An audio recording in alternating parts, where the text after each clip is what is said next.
received his first. And Tino Martinez will never forget the moment he got his.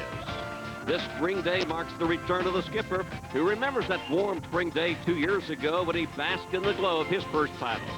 Today, the champions get their rings, and the tradition continues.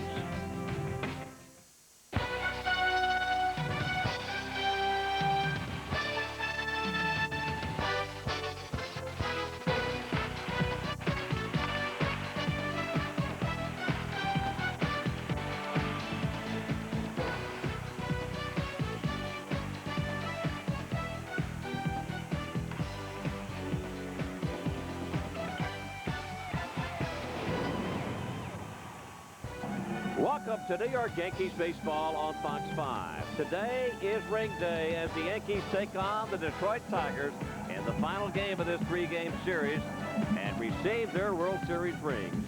Today's starting pitchers, first of all for the Tigers, Justin Thompson, El Duque. Orlando Hernandez makes his second start for the Yankees.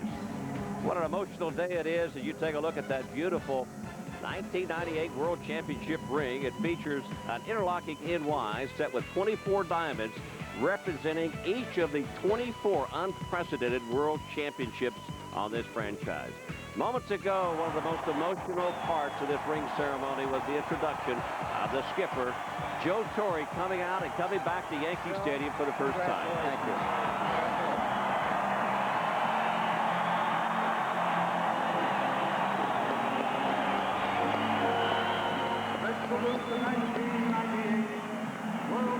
Everybody glad to have Joe Torre back. All the players got up on the front steps of the dugout and gave him a huge ovation, Tim. I tell you, that was really an emotional moment. One of the key things and one of the big things in Joe Torre's life was his first World Series ring, and his second World Series ring coming under these circumstances gets to you. It really does, I'll tell you that. Well, it has gotten to Paul O'Neill. In fact, Paul has been a recipient of 2 World Championship rings in the last 3 years. And Paul O'Neill, if you talk about the guts of the Yankees, he's part of it, I'll tell you that. And speaking of Joe Torre, Joe's saying that Paul O'Neill, everybody in the lineup keys off of him, not only because of his intensity, but because of his approach. Look at the head on these 3 hits that we're going to show you from Oakland. All 5 of his first hits were to left field.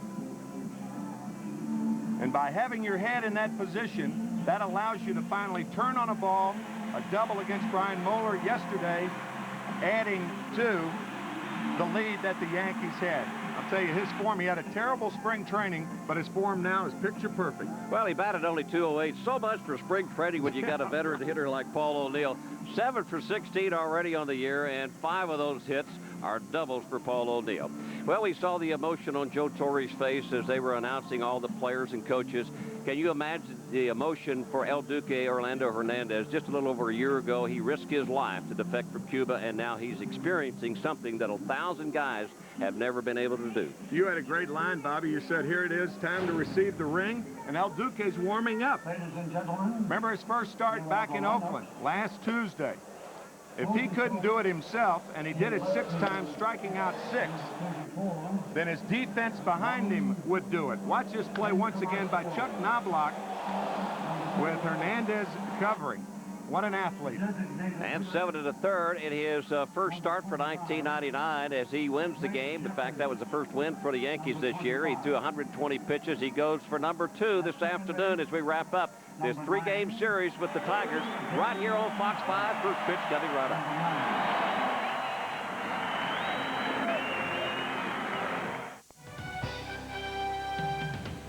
New York Yankees baseball on Fox 5 is brought to you at Part 5, your local Toyota dealer. Toyota every day. And by Red high-speed internet access. Call 1-888-RED-2000 today. And remember, fans, red means go. And by Ford Cars and Trucks, built for the way you live at your Tri-State Quality Ford store. And welcome to Yankee Stadium. Bobby Mercer along with Tim McCarver. Orlando Hernandez taking his warm-up tosses.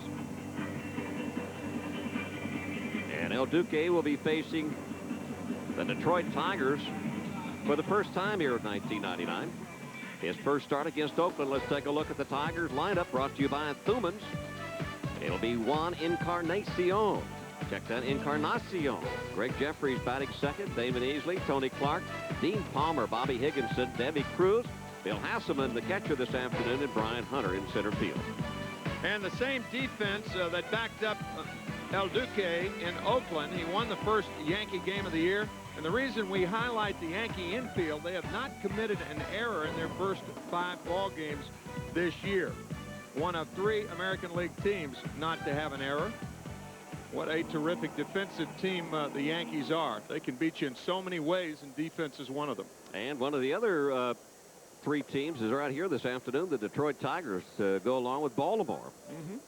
All 3 clubs errorless so far here in 1999. It is a overcast sky here at the stadium and a bit cool. You will see lots of coats being worn by the fans. And another good crowd on hand for the final game of this 3-game series between the Tigers. The Yankees have won 4 in a row. So their record now 4-1, and the Tigers just the reverse of that. They are 1-4. Juan Encarnacion will lead it off. 3 for 18 on the year. And lots of youngsters on hand, and we know who they are for. Encarnacion led the 1999 season off with a home run against Texas as Detroit opened up against the Rangers. And El Duque's first pitch is outside for a ball. By the way, folks, you saw that emotional scene with Joe Torre accepting his ring, and Joe Torre will be part of our broadcast today, joining us sometime in the middle innings. That's out of play, and the count goes to 1-1.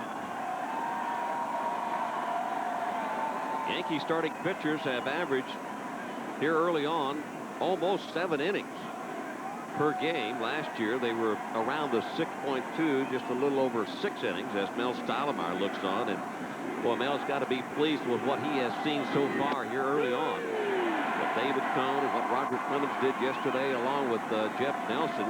Coney pitching the opener here on Friday and doing a fantastic job. In fact, he had a no-hitter going all the way through 5 innings on a terrible day. Swing and a miss, strike 3, way up and in. Encarnacion is down, 1 out here at the top of the first. We talked yesterday, our first time that we've seen Encarnacion this year, but when you hold your bat that high, you're vulnerable inside. This fastball chews him up at the letters. Check and see where this fastball is from Hernandez. Well, when they find out that you will swing at that pitch, as Clemens looks on, they just keep pounding you inside and up until you prove you can hit it. Right. Designated hitter Greg Jeffries now taking a curveball in for a strike. 3 for 15 on the year, looking for his first home run. Easy play for Brocious, and there's 2 gone. And as Tim was alluding to about the defense for the Yankees here, Hernandez certainly relies on his defense. He doesn't strike that many players out. They put the ball in play, and he couldn't have a better crew behind him. You've heard that expression, contact hitter. Orlando Hernandez is a contact pitcher. The difference is he wants the hitters to make contact on his terms, not on their terms, and he does that by staying ahead of them. One of the finer second basemen in the American League, Damon Easley, bats third in this lineup. A homer and 3 RBIs for Easley. Led the American League in fielding last year. El Duque drops down. He will show you different angles. I mean, many different angles. And that's his style of pitching. Able to blow on the hands. The pitcher is today, given permission by the umpire. It's 44 degrees. That's fouled out of play. That's an example of Hernandez. Last 2 pitches, dropped down with a fastball, drops down with a breaking ball. I'd smile too with the World Series ring in your pocket. Luis Sojo. Another one. So it's 1-2, the count on Easley, and Easley will ask for timeout.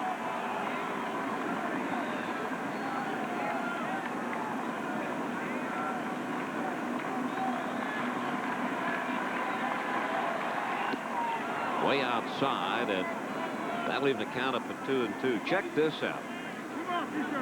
El Duque has had 9 starts here at the stadium in his short career. His record is 8-1.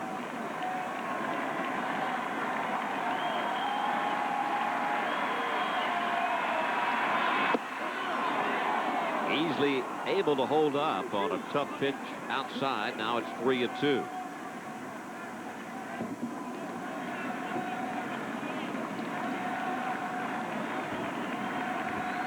He changes speeds, he changes arm angles, and the batter has a tough time adjusting.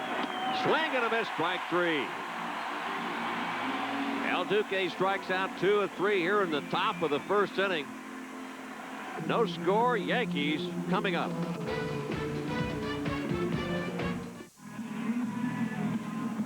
Back at Yankee Stadium, Thompson has finished his warm-up tosses, so he will take a look at this Yankee lineup brought to you by Thuman. Chuck Knobloch leads it off, followed by Jeter, then O'Neill, Bernie Williams, Davis, Martinez, Posada, Brocious, and Curtis batting ninth. We talked about the Yankee infielders. Well, it's the Tiger outfielders, Encarnacion, Hunter, and Higginson. Higginson 2 years ago led the majors in assists with 20. There's Bobby. Also Dean Palmer. Davy Cruz the shortstop. Damian Easley. Tony Clark at first. Bill Hasselman behind the plate this afternoon. And lots of high hopes for this big, tall left-hander, 6'4", 215 pounds, from San Antonio, Texas. Got a good fastball in the mid-90s. That pitch misses to Knobloch. First pitch of the game for the Tigers. Knobloch 3 for 17. Chuck will take a strike. Rarely does he sit on a fastball ahead in the count. When you talk about highlights on the Tigers, as Knobloch takes another one up high, it's 2-0. You talk about Brian Moeller, who pitched yesterday and pitched a pretty good ball game against Clemens, but Justin Thompson, who started his career out pretty good, 15-11 in his first year. And last year, after having some surgery, he didn't have as good a year. He reversed that. It was 11 wins against 15 losses. 2 years ago, an all-star pitcher. Made the all-star team.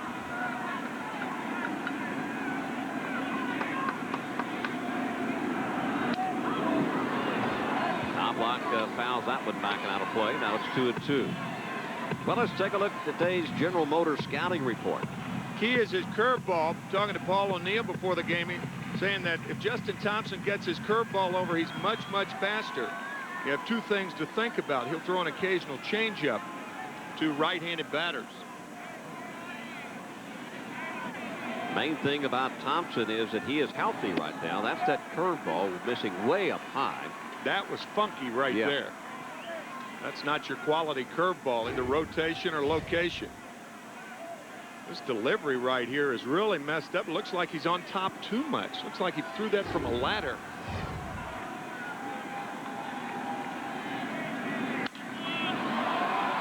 Out of play off to the right side, and Knobloch hanging tough. Of course, sometimes pitchers, particularly young pitchers, they'll start off your first, second, third inning. The curveball may not be there, but one of your responsibilities as a catcher is to try to work it in enough in situations where you don't get beat by it. Bring it around. Down the right field line, this could be trouble. And it is. Past Higginson. It will roll all the way around the wall, and Knobloch with an easy leadoff double for the Yankees here in the bottom of the first inning. And one of the things, Tim, that gives Justin Thompson lots of problems as contact hitters, because he doesn't have that third pitch. Well, a predictable fastball to Knobloch, and you can see Bobby Higginson too close to the line, recovering in time to hold Knobloch to a double. A lot of other right fielders in the American League, that ball's a triple, but Higginson did make a very good recovery, and with nobody out, Knobloch must be sure if he tries to take third, so he just stopped at second.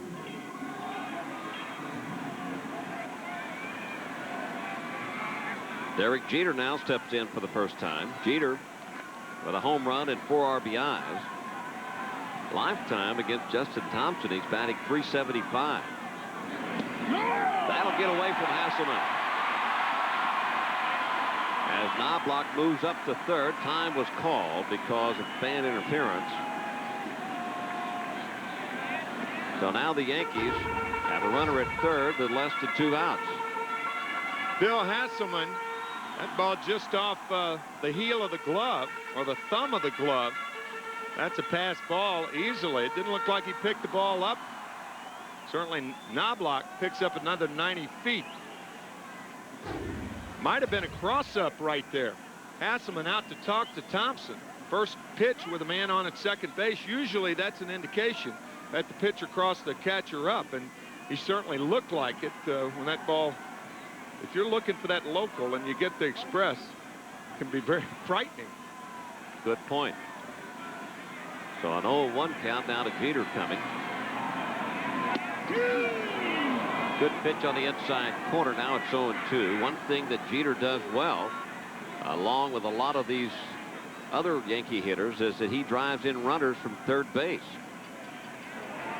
He's about a 65% guy driving that run in from third base. How about this? Infield in with nobody out in the third inning. I think the reason for that is it was no balls and 2 strikes on Derek Jeter. That pass ball we were talking about, look at how little movement Bill Hasselman has. You almost know he was looking for a breaking ball. No doubt about it. Talked about the infield coming in. They have talked about rain maybe moving in here too at Yankee Stadium, and it could be that Larry Parrish is saying, look, whoever gets on the board first may have the big advantage with rain possibly moving in. So I don't know. He's asking them to move back now. You can see him waving the infield back now that the count is 2-2. Maybe he thought Thompson also could make a good pitch. Another pitch inside, and now it's 3 balls and 2 strikes to Jeter. That's not bad thinking on Larry Parrish's part. The count, no balls and 2 strikes. Derek Jeter in a defensive position. Not as apt to hit a ball hard as, for instance, if he's ahead in the count, 1-0, 2-0, 3-1.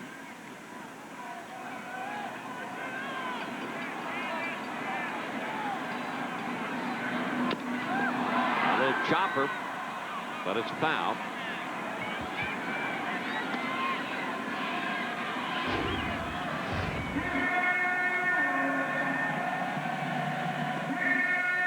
Derek Jeter had his mind set on swinging at anything that was coming up there then. Yeah, that ball was low and outside, but on 3-2, you always feel like you have to protect yourself. Right.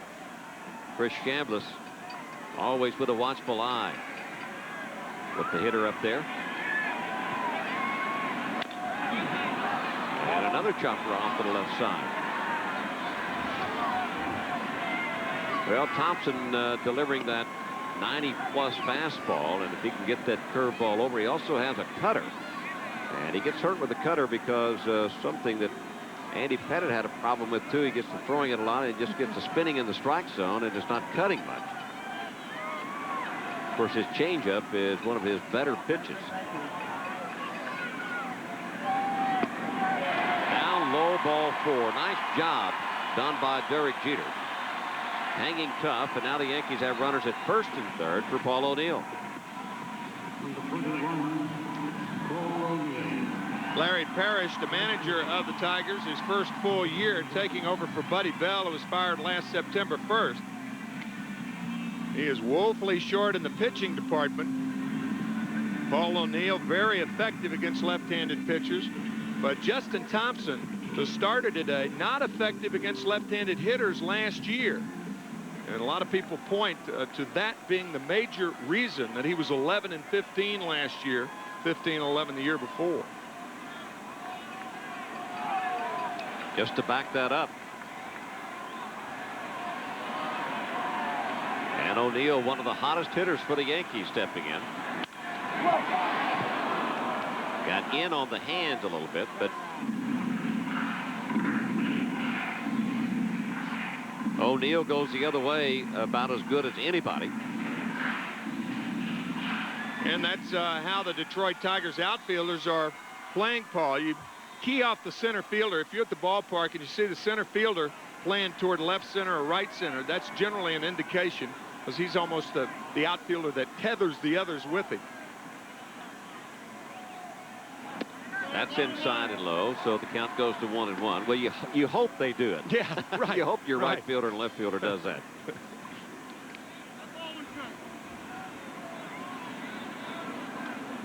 O'Neill with 6 home runs versus left-handed pitching last year. He got a chance to knock Knobloch in. Jeter on at first base. Nobody out here in the bottom of the first. And that curveball missing once again way up high. Doesn't look like Justin Thompson can feel that curveball. On a cold day, those oil glands in the hand, they dry up, and it's tough to really grip with the seams. You saw Bernie Williams on deck. Looks like Justin Thompson is having a tough time with the grip of that curve.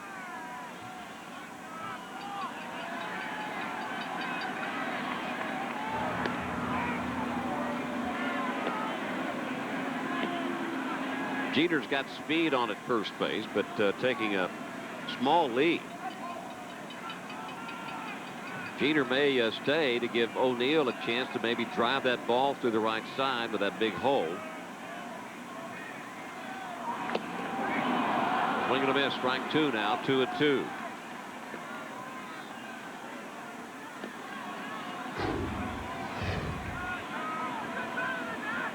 Paul didn't look like he picked that fastball up real well. A little down below the knees. That's not your normal 2-ball and 1-strike swing by Paul O'Neill. But that's your normal pitch for a left-hander that likes to rake it down the right field line, yeah. which Paul doesn't like to do. That's foul off to the right side. So Thompson came back in that same area. This time O'Neill made contact. This puts added pressure too, Tim, on the infield with Jeter with good speed at first base. Knobloch a good runner at third base. So the infielders, they've got to play a little bit out of position for the double play. O'Neill a contact hitter.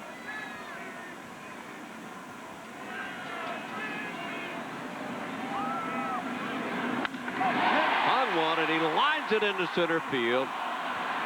Brian Hunter was lucky to be able to back up and make a catch on that ball as Knobloch tags up, comes on to score. The Yankees take a 1-0 lead. Boy, you talk about hitting this hanging curveball right on the button. Another hanger by Thompson. Ooh. Ball was scorched to center. Hunter's got great speed in the outfield, and I mean that ball was hit on the line. So an RBI for O'Neill and 1-0 Yankees. The Yankees have scored a run in the first inning in 4 of the last 6 games. Chuck Knobloch tagging up on that ball, but if you're a guy like Derek Jeter, that ball that O'Neill hit to center field, you can't tell whether it's going to be over the center fielder's head. So if you see the center fielder having problems with that ball, you want to be at second base so you can at least get to third if he misses it. Bernie Williams tries to check his swing, and that's off the lumber. So it's 0-1. If, on the other hand, you're the runner at first base with the runner on at third, you know he's tagging.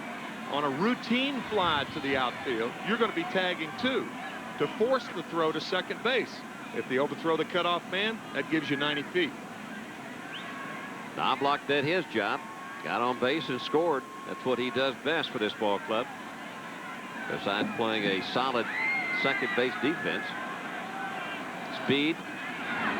And another ball well hit. Hunter on a run, and he will catch up with it.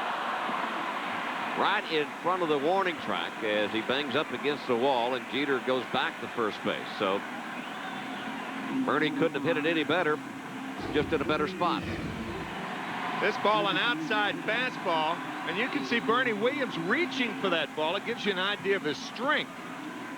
That was not in his wheelhouse. He had to reach for that fastball tailing away and still hit it almost 400 feet away. Beautiful contact from Bernie, a little bit out in front, but you can see that he still had his hands in good position to make a good swing at it. So Chili Davis now will step in, and he turns around on the right side against the lefty Thompson. Chile leads the club with 3 home runs and also in RBIs with 7. He's only 8 for 16 here early on in 1999.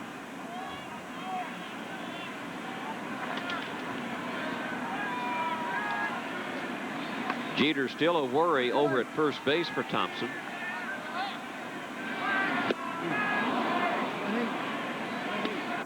Matter of fact, Derek is more of a concern now than he was with nobody out. With nobody out and Paul O'Neill hitting, a double play scores Knobloch. Now with 2 outs, you have to take more chances as the base runner at first.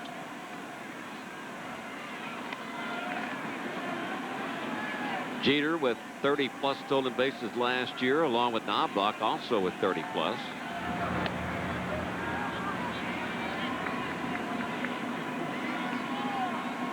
You're apt to take a little bit more of a chance when your hitter with 2 outs gets at least 1 strike on him, especially when they get 2 strikes. They would be more likely to take a chance on going to second base. And I think Thompson is aware of that.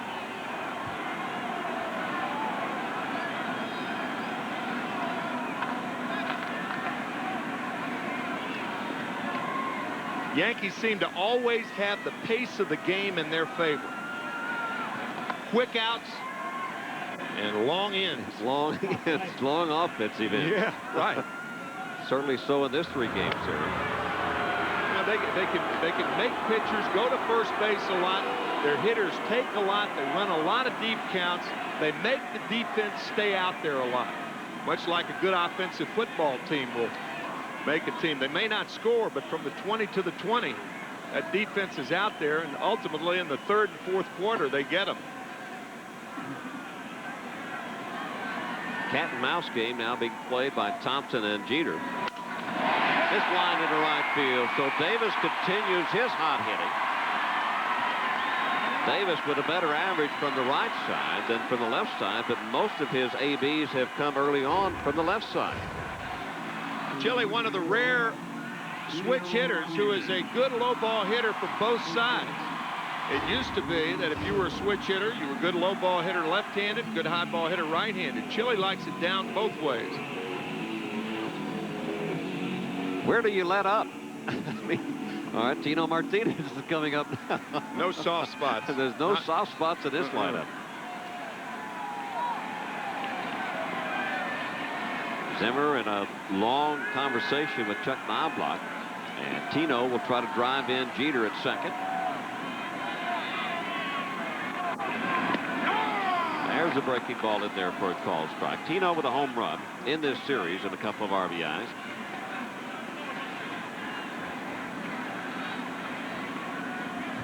Lots of speed at second base. Davis on at first.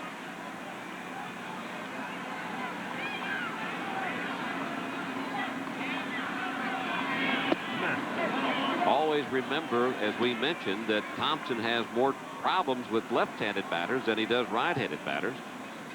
From the left side, if you have been a left-handed hitter, which Tim and I have been, as Parrish looks on, he doesn't have a funky motion, so you don't have to worry about that. He just kind of comes over the top, so the release point is easy or easier to pick up.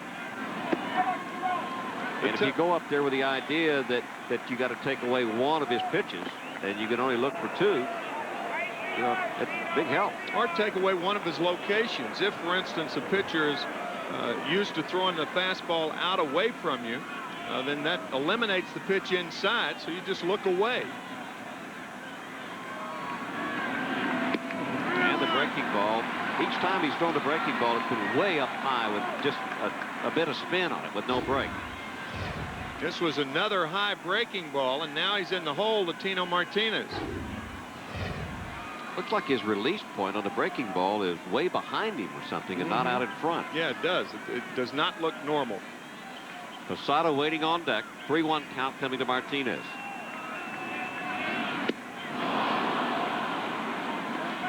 Most of the time, from good hitters, if that ball is in the strike zone on a 3-1 count, you'll get this kind of swing. It looked like a cutter, didn't it? That ball did something. Sometimes the pitcher tries to grip that fastball too tightly, and he throws an inadvertent changeup. Whatever it was a pretty darn good pitch. It sure was. Runners will be off for this pitch. There they go. And it's popped up off the left side. Just beyond the Tiger dugout, so Martinez gets another shot. And a fan is happy.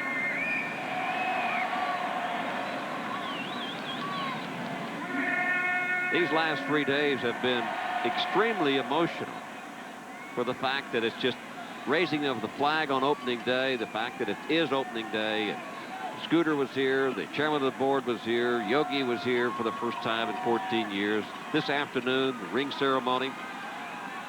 These guys receiving that World Championship ring. There goes the runners again. And it's out of play once again. The fans have been into it. The Yankees have won 4 in a row. They are showing the rest of baseball and why they are the world champions. Roger Clemens making his first start yesterday, and between Roger and Nelson, they shut the Tigers out 5-0. Roger making a comment in the paper today saying he wished he could take the New York fans with him on the road. Runners are off, and a swing and a miss at a ball out of the strike zone. So Martinez is down. But the Yankees here at the bottom of the first inning strike first. They lead it 1-0.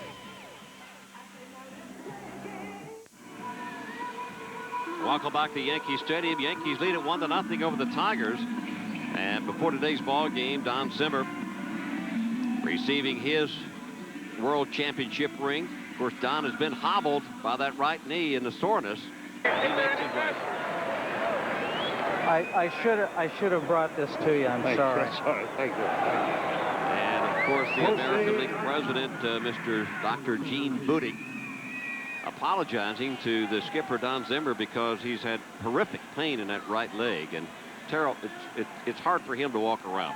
Comes out every morning very early, or early in the afternoon for a night game. Gene Monahan working on him. It has really been a bear. I read a statement in the paper this morning as Tony Clark leads it off the Tigers here in the second, and Zim mentioned the fact that, you know, if his knee doesn't get any better, he may consider retirement, early retirement, because he's in such pain.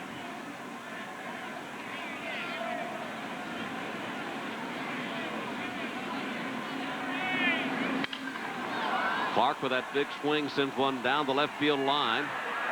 And nice play by Curtis. You will see that Curtis never took his eye off the ball all the way from left field to the left field line. Nice play by the left fielder, Chad Curtis. Both corners here at Yankee Stadium can be a little dicey at times. You saw Curtis find out where the wall. He knows where he is. Nice play. Almost see that right hand extended, trying to feel for the wall, but he had a pretty good idea how close he was to it. And the big free agent acquisition for the Tigers this year, Dean Palmer, 4 for 19, yet to hit his first home run and pick up his first RBI. That's one of the reasons that they picked him up. This is high in the air towards center field. Can of corn for Bernie, who won his first Gold Glove last year. There's 2 gone. Modern day term is a can of maize. Oh, yes? Yes, yes, we've changed that. Oh, okay. We've changed that. That's in vogue the last 2 years. Where have I been? I've been out in the cornfields. It's teenager talk. Yeah, okay. 2 down, and Bobby Higginson will step in. Bobby 5 for 17, a couple of home runs and 5 RBIs. I know Larry Parrish would like to get that out. He's set for himself. He's set in right field. They're a little bit unsure who's going to play center field and left field. His biggest concern is his pitching staff. That's out of play. Larry telling us yesterday that he didn't realize that Kareem Garcia and Gabe Kapler were as far along as they were. Had he realized that, they may not have signed Greg Jeffries and used perhaps either Kapler or Garcia as the DH and stocked the roster with another pitcher. Well, there's no reason to have those young people on the roster unless you're going to play them, yeah, because they need to be playing, being that young. Try to get them 350, 400 at bats at least. Swing Swing and a miss, strike 3, and Bobby Higginson is down, and it's another 1-2-3 inning for El Duque. Coming up in the bottom of the second, Joe Torre will join us. Stay with us. Well, the Yankees lead it over the Tigers 1-0 here at the bottom of the second inning as Joe Torre is joining us here at the bottom of the second. And, of course, Joe, what an emotional moment, not only for the Yankee fans, but for you receiving that World Championship ring.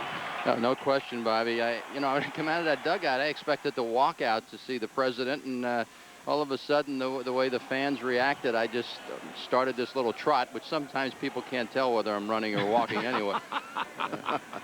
But Posada leads it off, and I'll tell you what, from Timmy and I, we welcome you back. I tell you, you look terrific, and it's just great to have you back home. Well, you understand that, because you can second-guess me, and I don't respond. But Zimmer, you have a little more of a problem. You know that. That's right. Now he's got a conduit. He's got you telling him what we're saying. Exactly. Right. And then I tell him what to say, but he doesn't listen to me anyway. I liked your line about Zim. He said, well, I can offer him some advice, but Zim's going to be Zim. I remember in California, I talked to him before he went down to talk to the press, and he listened to me, and it was sort of like telling a pitcher not to knock somebody down and you know he's going to. It was exactly the feeling I had on the other end of the phone, that he's just going to go down and say what's in his heart. And I mean, that's him. That's why you love him. And we do love him. I tell you what, he's been around 51 years, and you couldn't have a better guy sitting alongside you. Well, he's a gambler, you know, and anytime you get a little conservative as a manager, you want somebody to keep pushing you to really what you want to do. I mean, we all admire guys who take chances, and I think the combination of Zimmer and Torre, we meet somewhere in the middle, and it's a nice situation for us. Joe, tell us and tell the fans just how you feel and where you're at right now as far as your health is concerned. Well, I feel terrific. I really do. I started working out the other day at a health club. Today, Jeff Mangold, our conditioning coach, put me through some stuff with the weights after I did the Stairmaster. And I'm going to get a feel probably in a week to know when I'm going to be back. Because that's the one thing the doctor said I'm going to have a problem with, is just my endurance. So I'm going to test it this week, and then I'll probably be able to make a decision on when to put the uniform on and start managing. Feel like you're getting stronger day by day, Joe? No question. I get up every morning and feel good, want to go out and do things. And of course, the last couple of days coming to the ballpark, you know, sort of got my energy level up.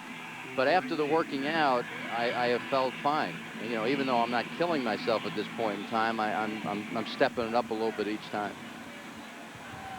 Well, a leadoff walk to Posada. That brings up Brocious.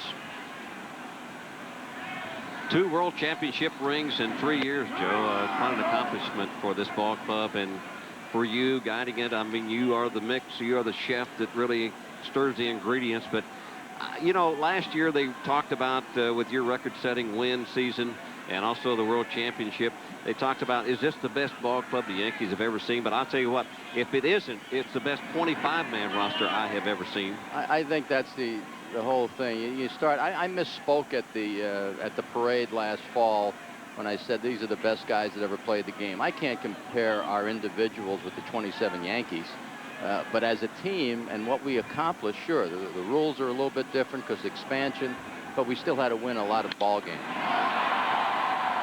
High fly ball, easy play for Encarnacion. So that's the one thing I held out for on the ring. I said, we've got to put best ever on the ring. Somebody may, you know, go past us, but up to this point in time, it's the best record any team ever put up there. And I think, you know, we should be able to acknowledge that with something we wear on our fingers. There's that World Championship flag that they raised for the 24th time here at Yankee Stadium. That's almost unbelievable, isn't it? That's incredible. When you know, it's sort of like Jack Nicklaus winning 20 majors and Ben Hogan winning, what, 8? You know, that's hard to look at. Yeah. That's why I couldn't find it earlier. We had your ring.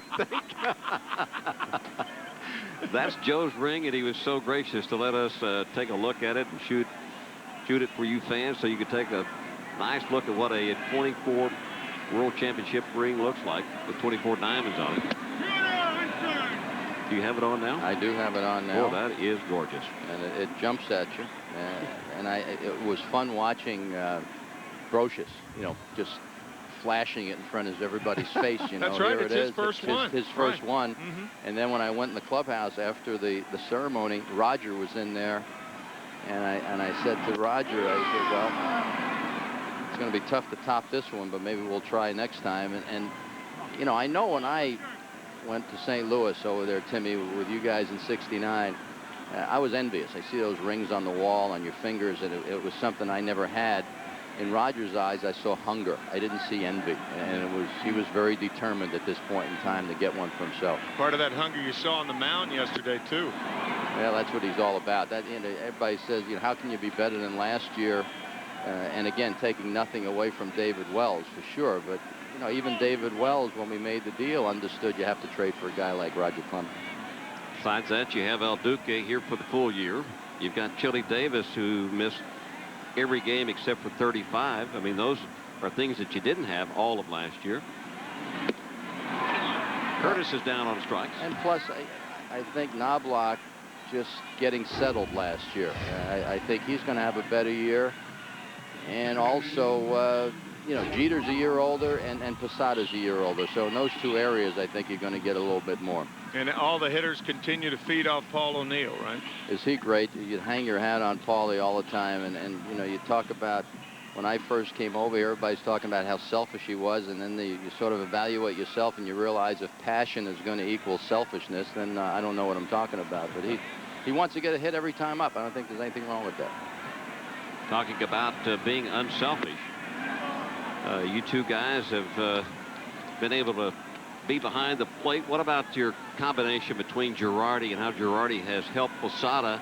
And that's so unusual in baseball that you got two guys working together, especially to play at the same position. Well, Girardi is such an intelligent kid, and he could be a starting catcher with a lot of ball clubs. He doesn't hit like Georgie's going to hit, but he certainly has the confidence of the pitching staff. And I think Tim and I can both tell you how important that is when you get in a situation, when you put down the fingers and the pitcher trusts you, how important that is to a situation. That's why I think Baltimore's going to be a little bit better with Charles Johnson behind the plate. I think it's going to help that pitching staff. It's exactly what the Tigers did or tried to do this year when they got Osmus over here along with Hasselman. They had two rookie catchers last year with not a whole lot of experience with the young pitching staff, and so they said, hey, that's not going to work. We need a couple of veteran guys behind the plate. Well, we took a beating, you know, in '96 when we got Girardi and let Stanley go. But you know, if your pitching's going to be your strength, you need somebody to catch the ball and be able to call a game. And that was what our priority was, and it's worked out for us. 1 ball, 2 strike count to Knobloch. Posada on at first base. Seems like even you're talking to you today, Joe, and seeing you for the first time, seems like even your thought processes are all of a sudden getting back to the game and getting back to the situation. Yeah, the cobwebs are getting out of there. And you know, all the stuff I went through in my own mind and being involved in myself is, you know, being around the players has really helped me there. Good ball in front of Higginson, but no, Higginson has the great speed. Will you stay another half inning or inning with us, Joe? Sure. All right. Appreciate it. We'll be back.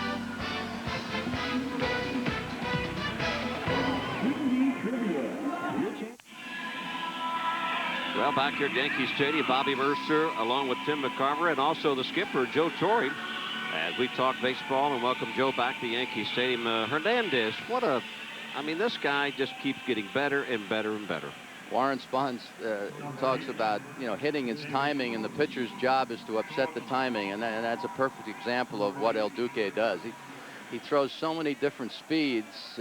Reminds me a little bit of Marichal. I mean, not, you know, not physically, but with the way he changes speeds from so many different arm angles. And also that big high leg kick.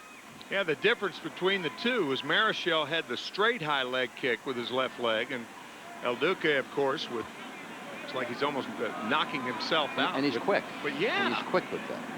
That knee up near the chin, above the shoulder. I've seen him move around. He may be one of your better athletes. I'm talking about all-around athletes that you have on your ball club. I mean, he's a great fielder of his position. Bounces off the mound like a cat on those bunts and slow rollers. How about that play Clemens made yesterday on that Yeah. little roll Oh, yeah. at third?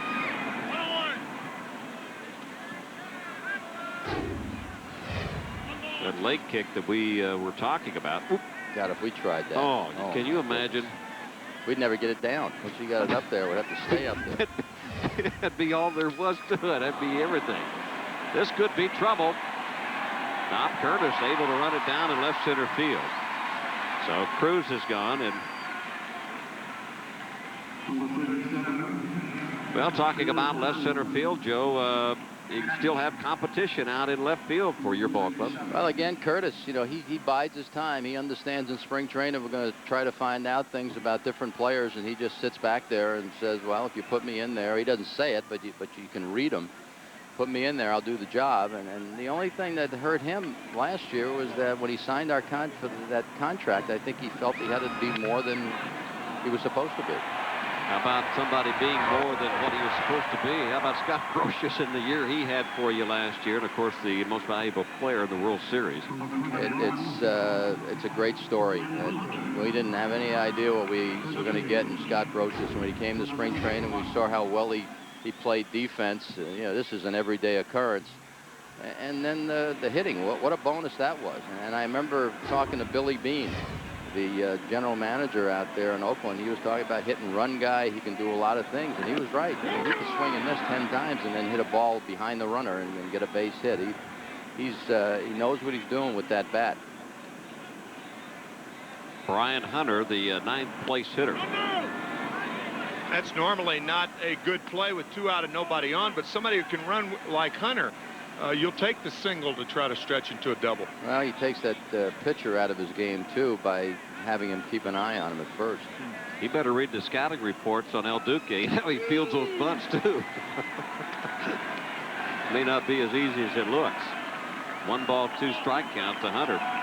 Now, you go back to Game 4 of the championship series against Cleveland, and watching El Duque in the coffee shop, how relaxed he was. I said, I'm not sure if he's going to win tonight, but I know he's not going to be afraid. And he probably won the game of the postseason for us. But no doubt about that. That was the pivotal game that he won for you. Stottlemyre does a great job with his pitching staff. No question. And I remember in Anaheim when we had to call El Duque in, and Mel, of course, through an interpreter, had to get across the fact that, hey, you just can't keep throwing those left-handers out over the plate. You're going to have to keep them honest. And from that time, you know, he became a much more accomplished pitcher. 3-2 pitch as he strikes out Hunter. So 9 in a row now for El Duque. Yankees lead it 1-0. Joe, great to have you back, Skipper. I'll tell you what, you're looking great. Well, thank you, guys. I look forward to coming back for good here shortly. You bet. We'll be back.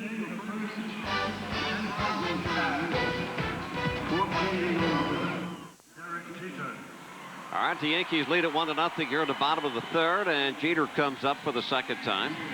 Boy, great to see you, Joe. He looks fabulous. He's got that spirit back. Great observation there. Said you know, you're right in tune with what's going on already. Line into right field. Could be extra bases. Higginson does not pick it up cleanly, so Jeter with a leadoff double to get it started for the Yankees here in the bottom of the 3rd inning. Joe Torre still has that classic Torre humor, too. What a weapon that is at a time like this. And a guy who can read outfielders like Joe Torre can read baseball players is Derek Jeter. Higginson does not come up cleanly with that ball, and Derek takes advantage and goes to second, but it is being scored a double. One of the most difficult tasks for an outfielder here at the stadium is right down in both corners because they are around it, and once they get by you, they just keep rolling all the way around the outfield. So the main thing that you have to do is make sure you stop the ball. And Paul O'Neill steps in. Well, he pulls it to the right side. Nice play made by Clark and Thompson, but he moves the runner up, more importantly, to third base with less than 2 outs. That's why I question an off-speed pitch early in the count in this situation. You've got a left-handed batter like Paul O'Neill who hits the ball the other way effectively, but now the breaking ball speeds up the bat hit, allowing O'Neill to pull the ball and move Jeter to third. It's all right to throw the curveball or to mix it in later in the count, but to start him off with a pitch that he can pull I don't think it's good strategy. And I think it actually fooled Paul. Yeah. Because he wasn't expecting something off speed, knowing that you could pull the ball the right side with a runner down at second. Nevertheless, Bernie gets a chance to drive Jeter in. And the infield now will come about halfway. They want to cut that run off. Well, they won't have a chance. It's going to be a base hit for Bernie. And Jeter will score. The Yankees will take a 2-0 lead. The Yankees continue to knock those runs in from third with less than 2 outs, something that they did last year all year long. I think one of the reasons for that, Bobby, is yes, the Yankees do have power, but as much as power, they have contact. Bernie Williams, Paul O'Neill, Tino Martinez, they don't have guys who strike out a ton of times. They can make contact when it counts, and obviously a man on third with less than 2 outs, you want to hit the fly ball. Bernie just hit the line drive and drives in his 3rd run of the year. And the switch hitting designated hitter, Chili Davis, who lined a single into right field his first time up.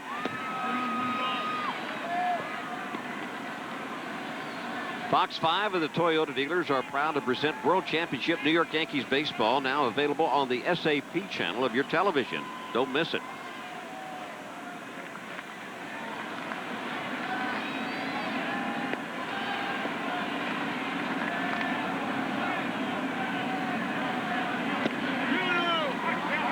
There was some talk in spring training this year about Chili Davis, yes, being a contact hitter from both sides, but he'd lost his power a little bit, even though he is 3rd all-time in the home run department as far as switch hitters are concerned, with 334, I think it is now. But he has put that rumor to rest already. Well, that's where you can get Chili. If you're a pitcher, you remember Brian Moeller yesterday. Chili hit the first time up, he hit the ball out over the plate and down. And then Moeller worked him inside the next 2 times. But you can get Chili around the letters. If you can get him to bite at that ball from the belt to the bottom of the letters, that is his weakness. But you don't throw it where you want to all the time. That's the thing. And pitchers are trained to keep the ball down. So you get a low ball hitter up there, and all of a sudden, they've got, say, a sinker baller, a guy with movement down. All of a sudden, his windage changes. That scope changes. And it's very difficult because he's not used to throwing upstairs to give a guy high heat continuously. Well, that was high heat, and it was delivered into left field for another hit by Chili Davis. Bernie holds up at second, so 1 out, 2 men on for the Yanks. Yeah, that first strike on the 2-0 pitch was right around the letters. It appeared to me that this pitch was right around the belt. Sometimes we can't tell up here. It was about thigh high, about mid-thigh high. That is more to Chili Davis's liking. You get it from the thighs to the knees, and he can rake. Oh, he's been raking here tonight. I'm telling you. You know, and the thing is, Bobby, it's not that easy. You and I both played the game. Most people who play the game of baseball find it very difficult to play. It's a struggle. And this team does not look like they struggle that much. Tino Martinez. And Tino took the call strike on the outside corner. He struck out his first time up. Then you get to the psychological standpoint of bringing in a team like the Tigers, and you can see them kind of shaking their heads. Woefully short in the pitching department, as we said earlier. Not only can the Yankees hit, but they can shut you down from a pitching standpoint, and if you put it in play, they catch it. There's not much more to the game than that. Well, this game is easy. It's easy to fail in this game. Yeah, that's right. In fact, you can fail 7 out of 10 times and still be considered a successful player. Be in the Hall of Fame. Yeah, you can be in the Hall of Fame. I failed a little bit more than that. That's the reason I'm not in that. Well, you struggle. I think, you know, more than failure, it's that struggle. It's that day-to-day grind of not only the position you play the outfield. I was a catcher, and there's a certain amount of the rigors of catching. I think everybody knows that there's a different part to that from a pain standpoint. Joe Girardi can certainly tell you that, but it's the struggle of the day-to-dayness of it. And this team rarely, for the last 2 years, rarely looked like they're struggling. And those high average offensive hitters, they do struggle, but they just don't struggle as long as most of the other ones do. Yeah, everybody says, you know, you got to have fun. Well, that's easy to say, but it's tough to do. And this team is so professional, and they legitimately look like they have fun. And I guess if you're talented, as Joe said, he doesn't know about the individual accomplishments, but as a team, it's tough to say that any other team in the history of the game was better than this team. That's how to play. Like the old manager said before they broke spring training, he said, you got to play this game in the clubhouse, but you got to play this game loose and relaxed. But three of you have got to go.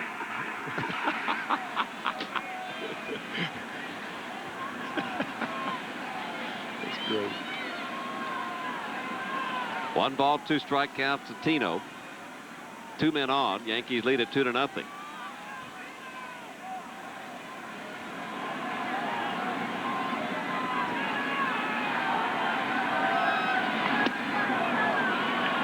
You know, if you're an opposing ball club like the Tigers, and you get David Cone one day, you get Roger Clemens the next day, you get Orlando Hernandez the following day, you could leave town and you could be pretty disappointed and down when you go to the next city. Either that or when you come in here, you just expect it.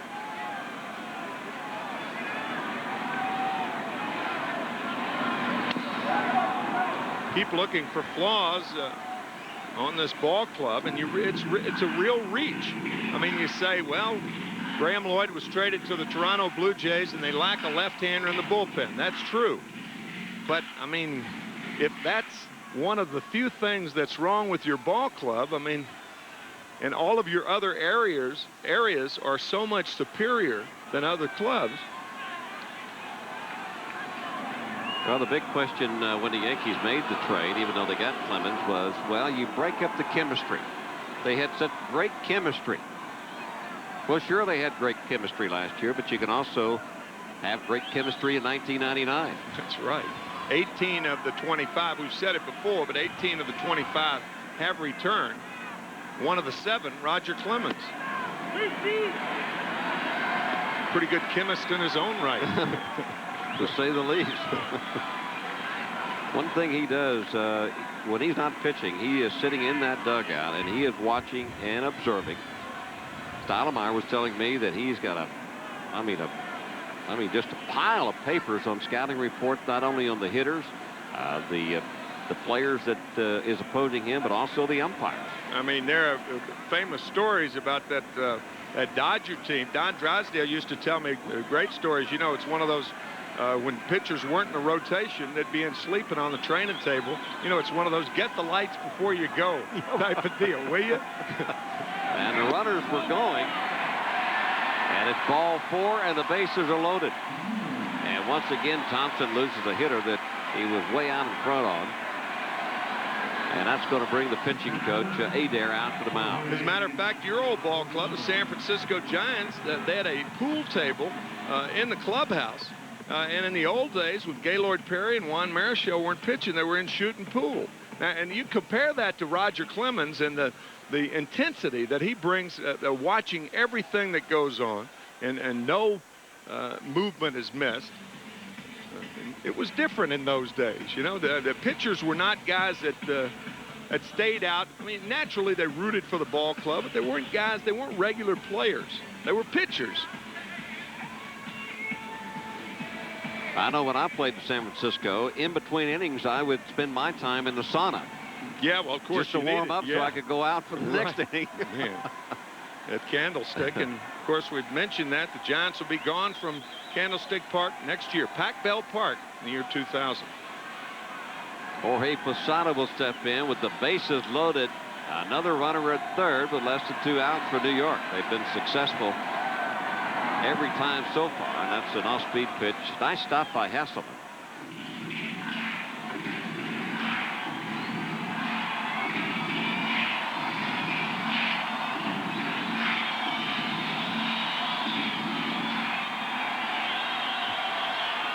Justin Thompson now already, and we're not out of the 3rd inning. 68 pitches in this game.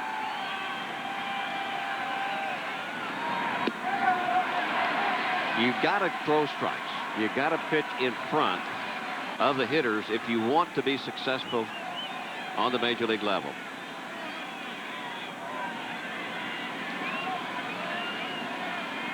I think you get to a point mentally where you think that everybody's going to hit a shot off of you, and you're trying to always hit the corners, and you're always pitching behind.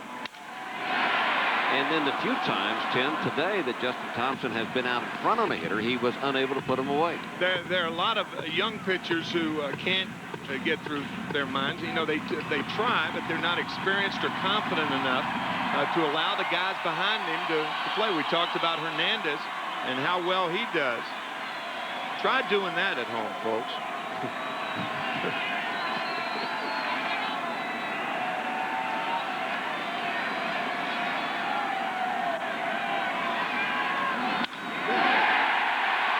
Hit for Posada. 1 run will score. They will hold Davis up at third. Yankees lead it 3-0 with still only 1 out. And the Yankees are 3 for 3 with runners at third base with less than 2 outs. First hit of the year for Jorge Posada and his first RBI.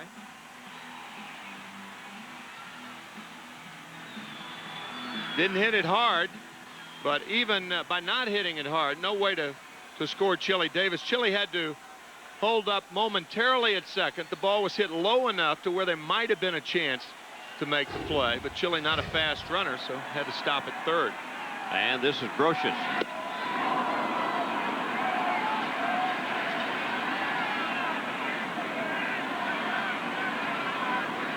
Brocious 0 for 1 with that fly out to center.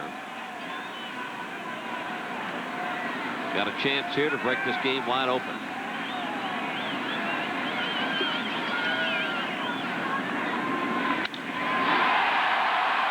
This will be deep enough for Chili Davis. Encarnacion will come back to the infield of the ball, and the Yankees lead it 4-0. 4 for 4 with runners at third.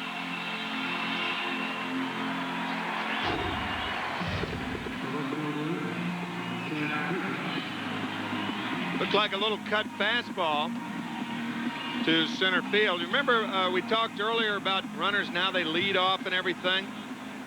You can see Martinez going back, and also Posada at first, going back to tag to draw the throw to third base and allow the run to score. So Martinez at second and Posada on at first. The Yankees are still not through. This is Chad Curtis. A little anxious at swinging at that high fastball. Joe talking about his situation in left field. All the time, that's Lira now warming up for the Tigers. You always have guys staying on their toes because they know that one bad day or 2 bad days, they could be out of the lineup for that competition over there. So I think competition really breeds better play out of all your players.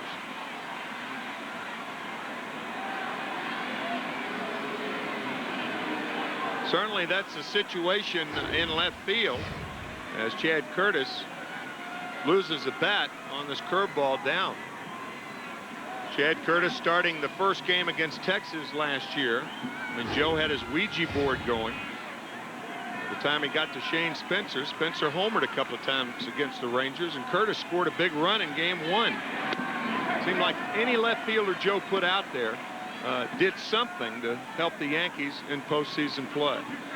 Of course, Curtis put a couple of home runs and 5 RBIs. Ricky Leday has struggled early on.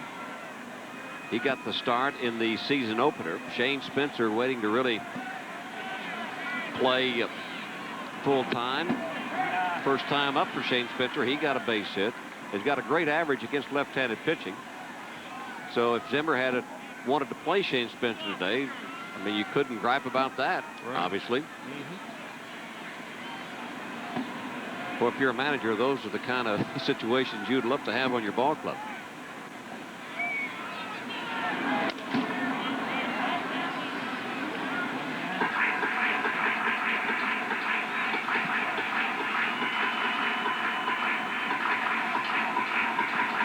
It is a little bit cool here at the stadium. this afternoon, about 42, 43 degrees at game time. So far, the rain has stayed away.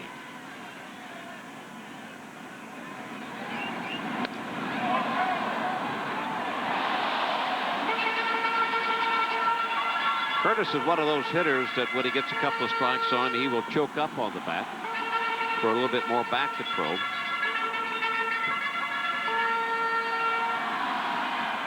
When you're a bench player on these kind of days, you will try just about anything to keep yourself warm.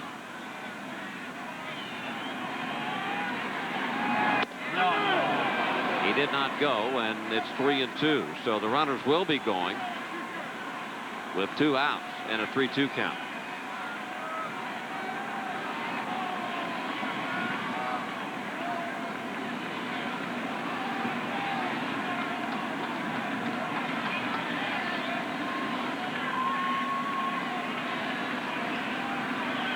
Runners start, and the pitch is up high, ball 4. So the Yankees have batted around here in the 3rd inning.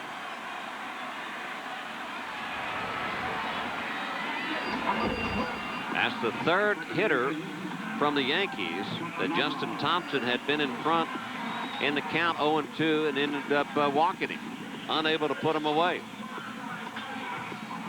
Yeah, you can understand Larry Parrish in a situation like this. Naturally, you want to win the game, but he understands that if the Tigers are to be in any way successful this year, he's going to have Justin Thompson as one of his successful starting pitchers.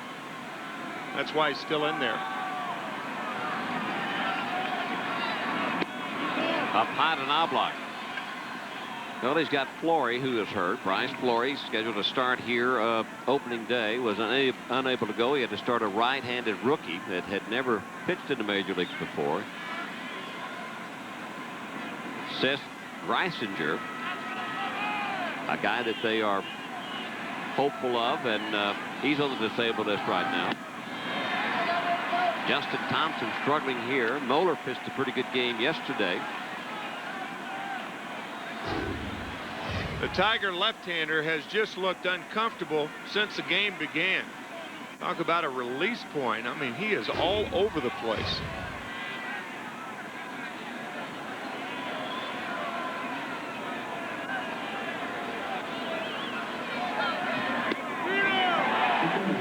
Ball 3-0 now to Knobloch. If he doesn't walk Chuck Knobloch in this at bat, it would be an upset. In the whole 3-0, and the way Knobloch can entice pitchers by ducking under fastballs, small strike zone, probably taking 3-1 also.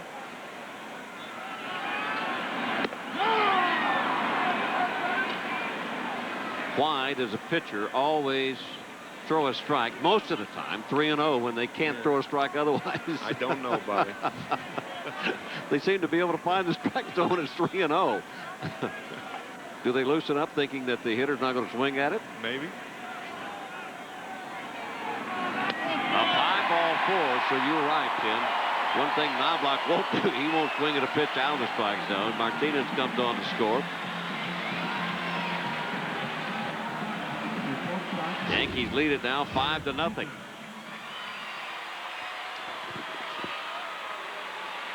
Now, the one thing you cannot defend is a walk. Nobody playing behind you, and the one guy in front of you can do anything about that. And that is the most frustrating thing about managing in the major leagues. Every manager I've talked to, wildness in a young pitcher. Well, a pitching change here in the bottom of the 3rd. We'll be back right after this. 5-0 New York here at the bottom of the 3rd. But tonight at 7, have you ever seen a dog go postal? See it tonight on an all-new World's Funniest at 7 o'clock here on Fox 5. Not after the mailman, after the mail. Yeah, really. Justin Thompson, not after the mailman or the mail, but a bat as he leaves the mound, comes in the dugout, fires the bat down the tunnel, and then the bat boy comes running out. One thing you don't want to be is coming down the tunnel bad when he's place got that to be. bat going. Well, it's it. You know, you understand the frustrations of a young pitcher. He looked just totally out of whack today. You could pick it up from the first curveball that he threw. He'll be relieved by Felipe Lira, who is the only non-roster player invited to the Tigers spring training, and he made the ball club. Began his career with the Tigers back in 1990, so this is a second trip for Felipe Lira. And the second trip in this inning for Derek Jeter. He's the one that started it with the double down the right field line. Came around to score. So Lira did something that Thompson was having a problem doing, and that's throwing strikes. So strike one to Jeter. Jeter has walked and doubled.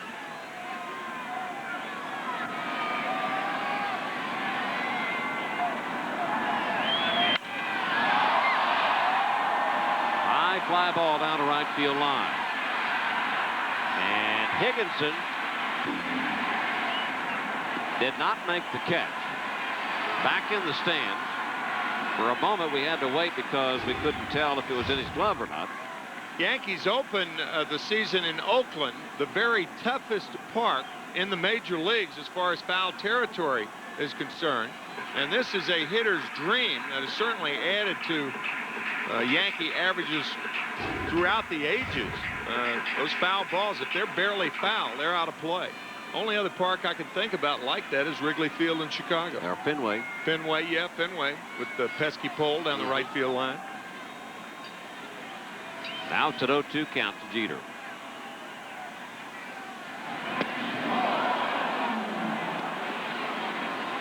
A little knee music on that pitch. Jumping rope out of the way.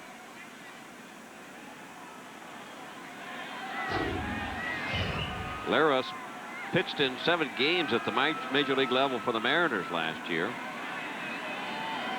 but spent most of his time in the minors at Tacoma, the AAA affiliate.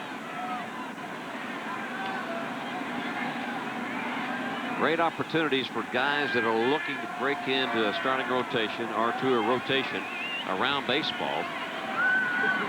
All you got to do is just step up and do the job. I don't know how many pitching coaches that you talk to, you say, well, what do you look for first in a guy that you think has potential? And they say, I'll look for somebody that can throw a strike. Yeah, good arm, throw strikes. Yeah. Good arm, throw strikes. Especially the second line pitching in Major League Baseball now, your middle guys. Very few teams have effective middle relief.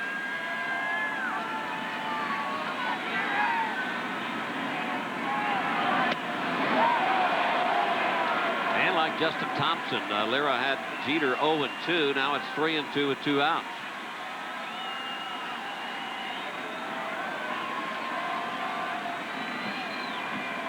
Frustrating day for Larry Parrish, the skipper for the Tigers. Yankees lead at 5-0 and are threatening for more.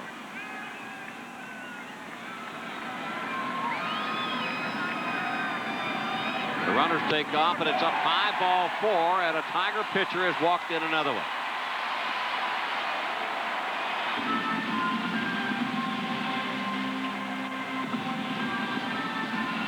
Bobby, your point's well taken. It's not it's not only that Justin Thompson and Felipe Lira have been wild, but it's why they've been wild, and it's how they've been wild.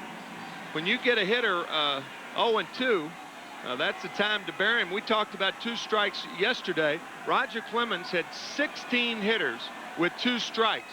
1 got a hit. 1. You compare that with today, and it's just a flip-flop. It seems like 16 out of 17 Yankees have gotten on base.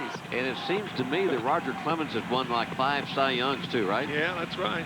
There's got to be a lesson in there somewhere. There's got to be something in there. Yeah.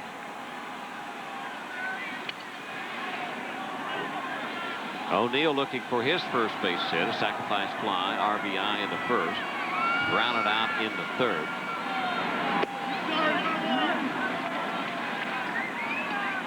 Yankees 6 and the Tigers nothing, and the Yankees have the bases loaded With 2 outs here in the 3rd inning, looking for more. And Lira better be careful. Justin Thompson started, never got out of the 3rd inning. Down low, ball 2-2-1. El Duque trying to keep himself loose and warm on the Yankee bench. This has been a long inning for him. No pitcher really minds how long those innings are as long as they're scoring runs for them. Now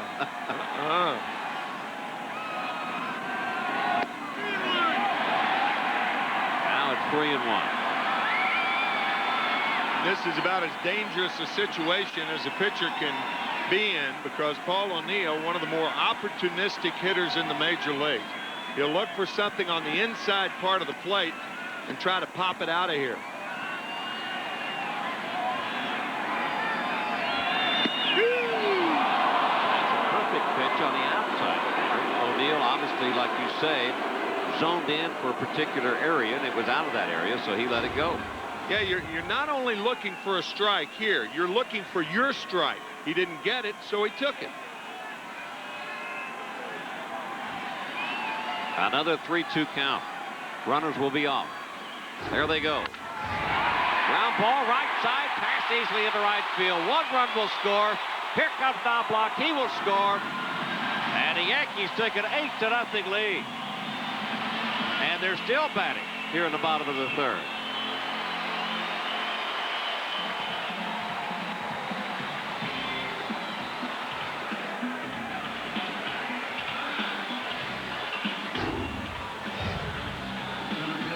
Paul O'Neill on his 6th pitch drives in 2 more. The Yankees with 7 runs in this inning. There have been 4 walks in this inning, 6 in 2 2/3 by Tiger pitching so far today.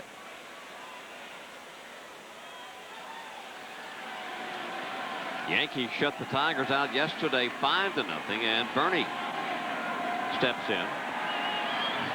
The only concern the Yankees have right now is the rain that is a possibility. Easily having a problem picking it up and throwing it over to first. That baby's hot. Too hot. Another run comes on to score, and it's 9-0. You know, this may be an error on Damon Easley, but in my mind, I think it ought to be a hit, because by the time the ball got to Easley, it had hit the pitcher, and the carom put a different spin on it than normally he would see. So it is an error on. To me, that's a base hit. I know it's arguable, and I know that you may disagree with me, or a lot of people would, but by the time the ball got to him, it had that funky spin on it, and it was, as you said, too hot to handle. Yeah, and there's another play in baseball, too, from the outfield. Is a perfect throw to the base, hits the runner, and caroms off someplace, and they can't make the play, and they give the error to the guy who threw the ball. And the throw might have been perfect, but the runner was right there. Right. Chile looking to leave the yard on that swing. Chile becomes the 13th batter in this inning for the Yankees.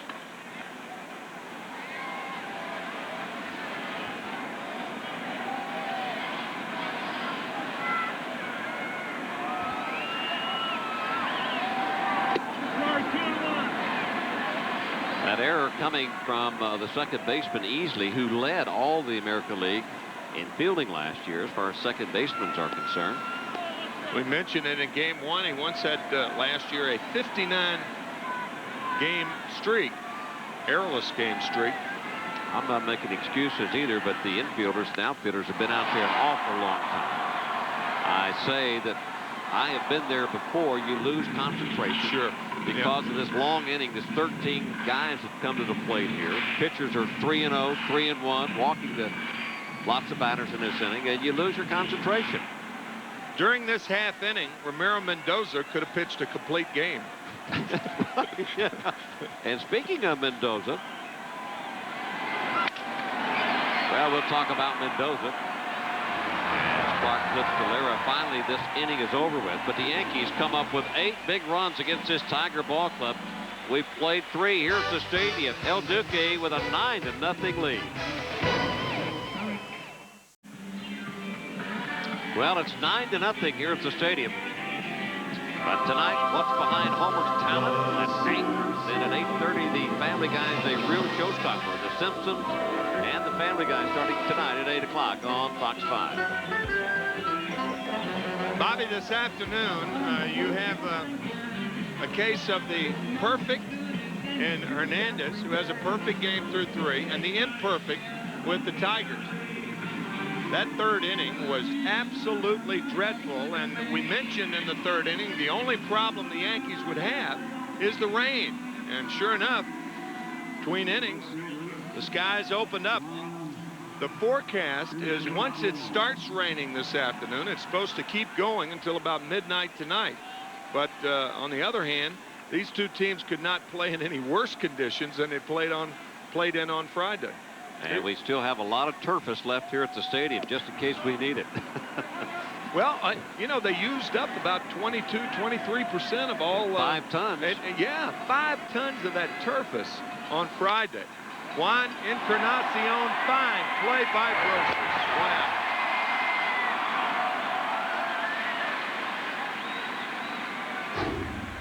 Well, what's new? Yankees saw this all last year, even though Brocious has a new glove that he's playing with here in '99. Good play by the Yankee infield. Well, that will loosen you up as a pitcher, too, knowing that somebody does hit the ball hard. You're going to make the play behind him. Breaking ball outside to Greg Jeffries, the designated hitter. 9-0. New York on top. This one hit to right field. Easy play for Paul O'Neill. 2 quick outs here in the 4th inning.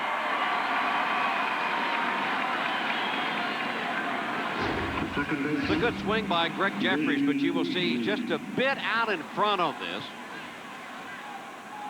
The breaking ball, good pitch to hit, but you can see how much weight he had already shifted towards the front leg. And the only other thing that he could do is just turn the hands over. So he never really got the power that he wanted behind the swing. Damon Easley, a strikeout victim. 11 in a row, retired by Hernandez. We talked about it the other day. A hitter can get fooled, but if he keeps his hands back, he still has the authority and the thump left in the swing. But when you take those hands with you, you've heard of pitchers drifting. Well, hitters drift too. You know, those hands drift with him. When he's fooled, well, he's dead. 2 strikes on Easley.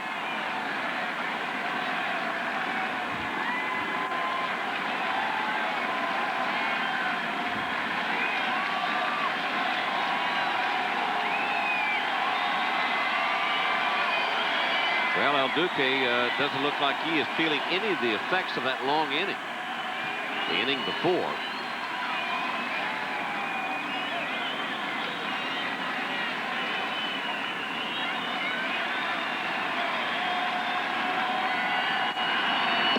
Way outside, 1 ball, 2 strikes.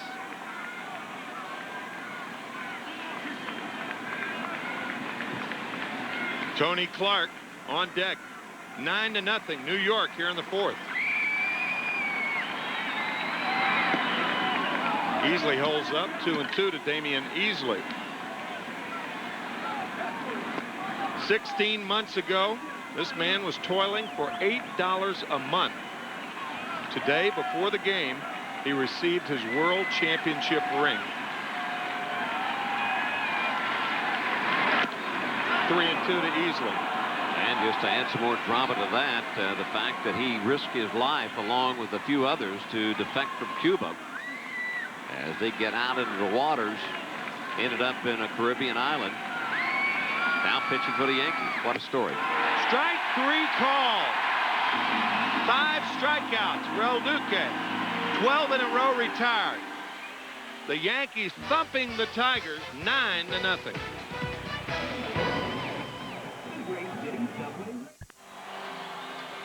Yankees in a rout. This copyrighted telecast is authorized under rights granted by the New York Yankees solely for the private, non-commercial use of our audience. Any publications, reproduction, retransmission, or other use of the pictures, descriptions, and accounts of this game without the express written consent of the New York Yankees and WNYW Fox 5 is prohibited. Tino Martinez leads it off here in the 4th, and he taps one towards second. True to Bobby Mercer's theory of swinging at the first pitch, Tino grounds to second. Oh, I knew you were going to bring that up. We were having a little bit of fun in between innings saying, Timmy said, okay, this is skipper Don Zimmer. He goes up and down the bench and said, do I have any volunteers? Any volunteers to swing at the first pitch and make it out? Of course, the Yankees, this will not be an official game until they get the 3 outs at the top of the 5th inning. Posada taking. That should be an automatic fine. 0-1 to Jorge Posada. Yeah, that's right. Yankees trying to get it in. It was raining in the top of the 4th. It has subsided somewhat. Splitter is low. 1-1 to Jorge Posada, who had his first hit in that 8-run 3rd inning.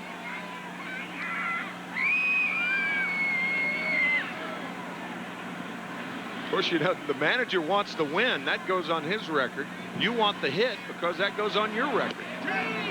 You're not willing to accommodate the manager totally. Depends on if you have a multi-year contract. That's true. That's true. Here's Alan Trammell, the hitting instructor for the Tigers. Fine player, 20-year career. Bobby and I were talking about him on Friday, a guy who had 185 home runs in his 20-year career, 1,003 RBIs. Only 3 shortstops in the history of the game have ever exceeded those 3 categories as Posada takes strike 3. 2 outs here in the 4th, and that'll bring up Scott Brocious. I'm not sure there was a longer combination in the double play department as you see Posada striking out. Lou Whitaker and Alan Trammell played all the way through the minor leagues together and all the way through the major leagues together, and almost retired at the same time too. Yeah. There's a slider to Scott Brocious. Scott with a sac fly, driving in his 5th run of the year. He does have a couple of home runs. He's 0 for 1 on the afternoon. Under this one, and he pops it up, foul territory.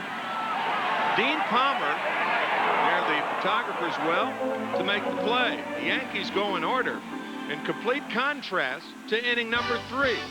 It's 9-0 New York.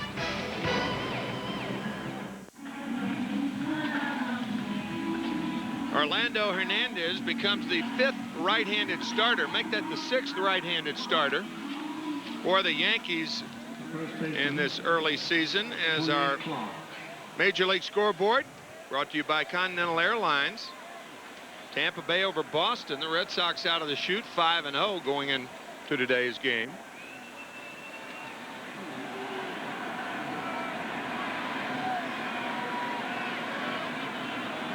That's our Continental Airlines Major League Scoreboard. Here's Tony Clark. Tony flied to left field on a nice play by Chad Curtis his first time up. Orlando Hernandez has retired 12 in a row through 4 innings. So he's throwing a perfect game. You ever believe in that stuff about if you mention it, the next guy will get a hit? I didn't, but it was a big deal on the bench. Ground ball to Tino Martinez, and he makes the play. I'm not a superstitious person, though.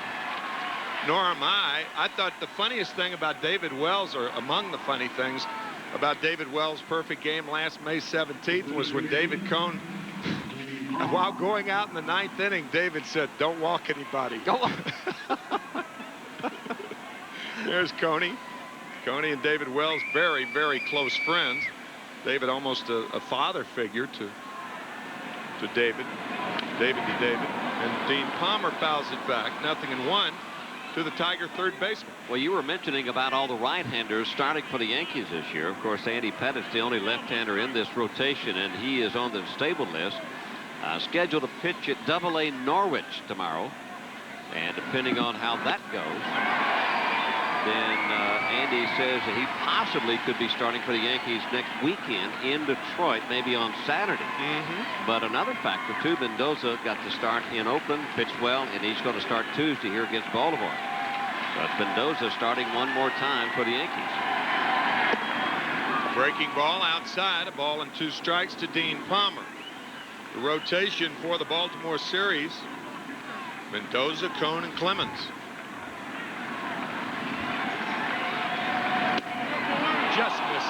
2.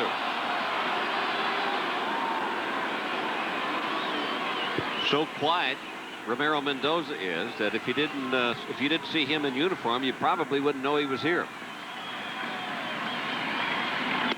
Inside, full count to Palmer.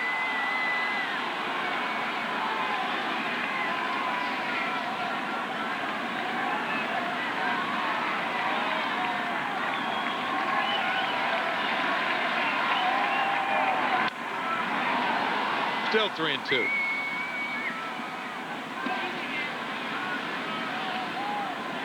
On deck batter, Bobby Higginson, the right fielder. 9-0 New York here in the 5th.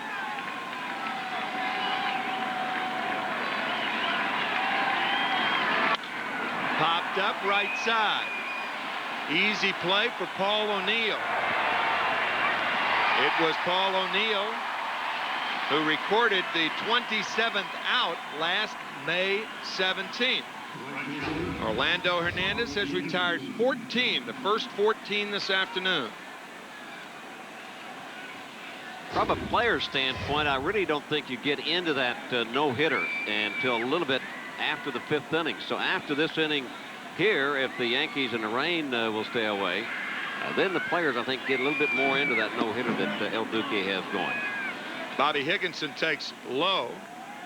If it is a perfect game or a no-hitter, and it is a rain-shortened game, it does not count as a no-hitter or a perfect game.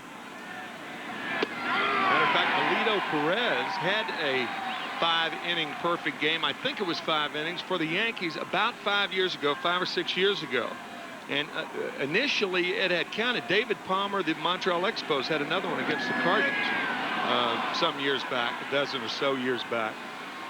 Neither of those games, initially they counted, but neither of those games are in the record books today. 2-1 to Higginson.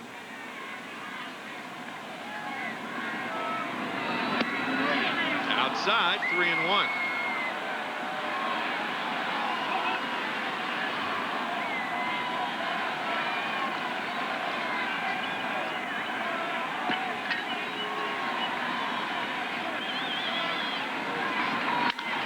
Hit hard, but foul. 3-2.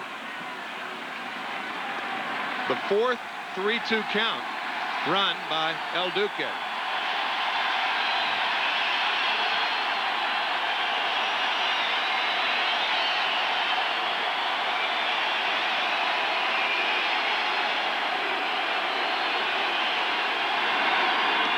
Strike 3 call.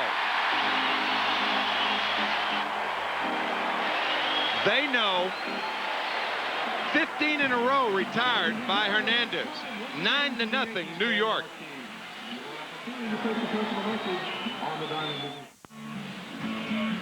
Chad Curtis 0 for 1. He did walk and score a run in the 8-run 3rd inning for New York. We're in the bottom of the 5th, and it is an official game as Chad takes ball 1, the slider from Lira. That being the Yankees ahead here in the bottom of the 5th inning. Tigers have already batted through the 5th. So the only disappointment now, if the rain comes, would be the fact that El Duque has set down 15 in a row. And a bunch of zeros. There's a strike to Curtis, 2-1 to Chad.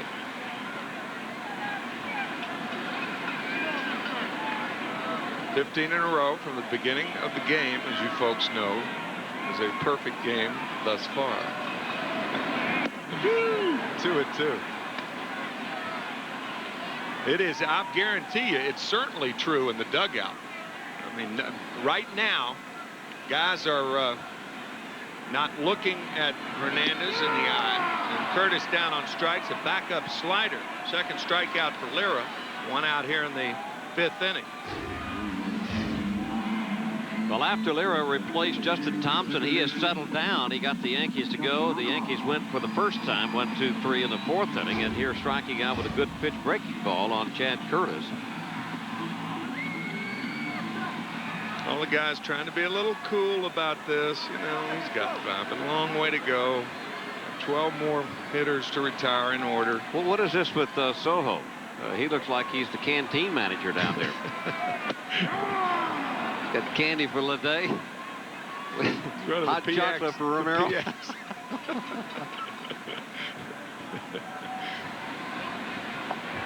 Well, when you're a utility guy, you learn how to do certain things. That's right. 1-1 to Chuck Knobloch. Chuck's had a good day. Double scored a run in the first. Walk scored a run in the third. Here it is, the 5th inning. The 4th time up for Chuck Knobloch. One of those games where you get to the plate so many times you can really have a good day, maybe even a good week, or a bad week if you take an 0 for 6 or 7.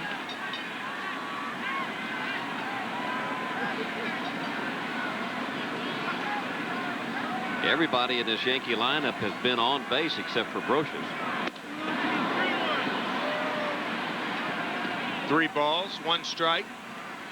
Any early bizarre games where ball clubs that you were on were way behind and came back to win? Oh, just when I was with the Chicago Cubs many times. I remember that. Especially against the Philadelphia Phillies. Well, in 1976. And Mike Schmidt. And Mike Schmidt. You and I both played in that game.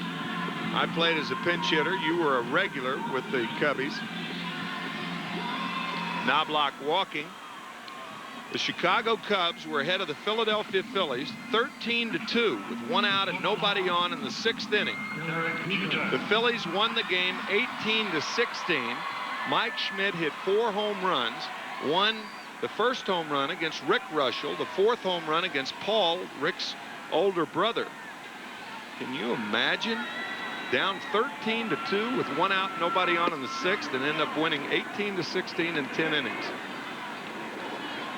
All I know is that when Philadelphia came to Chicago Wrigley Field, we always chalked up at least 2 home runs for Schmitty. Oh, Schmitty, I'm telling you. And he normally left with 3 or 4 or 5. Devastated in that ballpark. One of those things, the first thing you do when you get to Wrigley Field, you look and see which way the wind's blowing before you put your uniform on. Right, right. 1-1 to Derek Jeter. Now, if the wind's blowing in and the manager didn't have you in the lineup, that was all right. You know, maybe I probably needed to take a day off, but that wind was blowing out.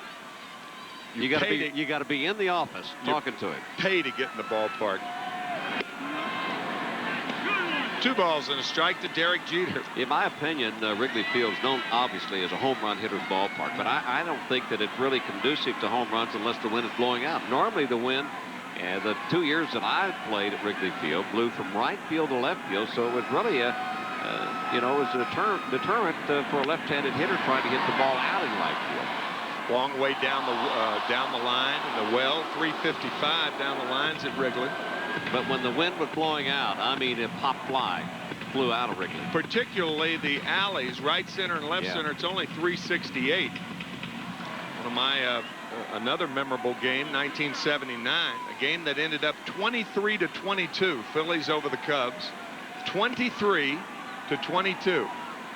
Mike Schmidt won the game with a home run in the 10th inning against Bruce Sutter. I think Herman Franks was the manager in '79. Could have been. Herman and Peanut Flowery, his right-hand man, and I think Herman took, I can't remember if he took me out of the game or if I ended up at second base in that game. We'd used too many players, and Jose Cardinal was playing shortstop. Try that on for size. Randy Lurch started that game, a left-hander for the Phillies. I think Ray Burris started for the Cubs. Ray Burris. Another one fouled away. At the end of one, it was 8-7 Chicago. The Phillies scored 7 in the top of the first. Cubs came back with 8 in the bottom of the first. Randy Lurch had a home run as the starting pitcher in the top of the first.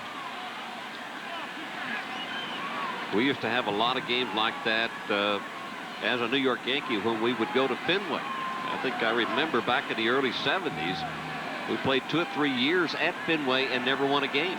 Wow. On the road. Just outside, full count to Derek Jeter. And we would have some of those games where we would be way ahead. They'd come back and take over the lead, so no lead was acceptable and no lead was safe at Fenway back in those days. Well, that to some degree hasn't changed. Yeah, really. Full count to Derek Jeter. This one hit deep to left field. Back is Encarnacion, and kiss it goodbye. Derek Jeter with his second home run of the year. It's now 11-0 Yankees.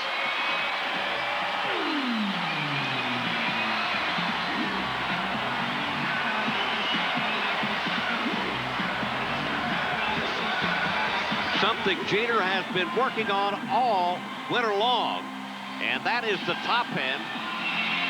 And he has been talking about it. You will see him with the top hand here. This is the new Derek Jeter.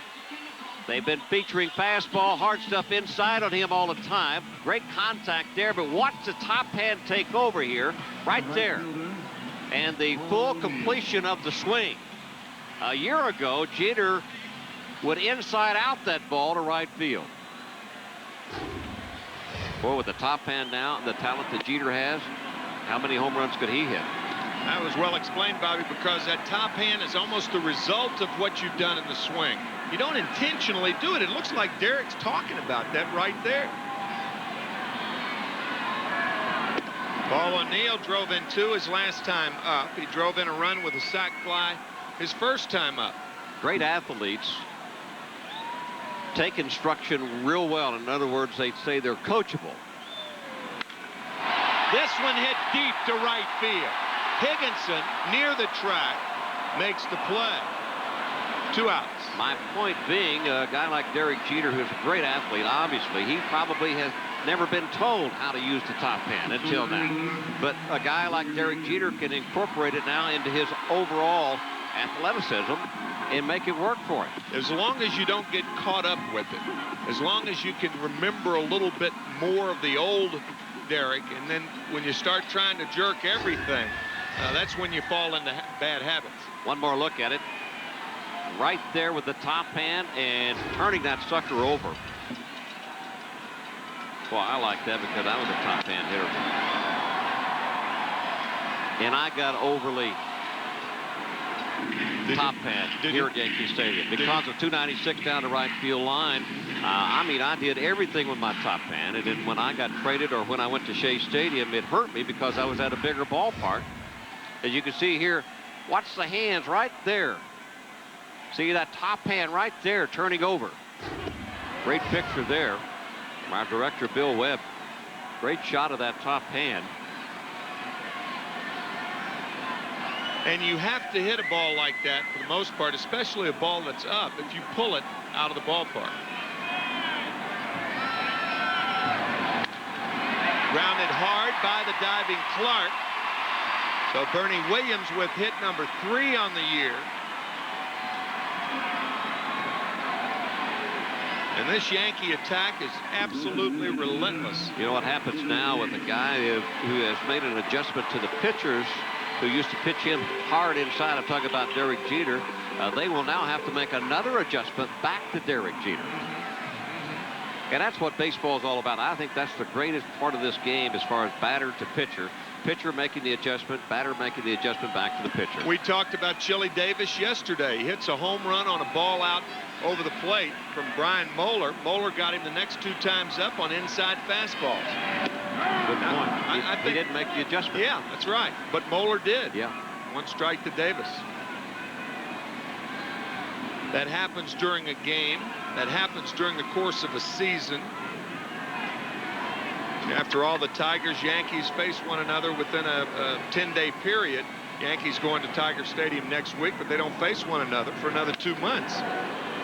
So things happen during that time. That's the reason for scouts that go ahead and look at players, scout players. Are they still the same way? Can I still do the same things with him, to him? A lot of firsts in this game. Jose Cardinal makes his first play of 1999. Walked it over. Doesn't trust his arm anymore.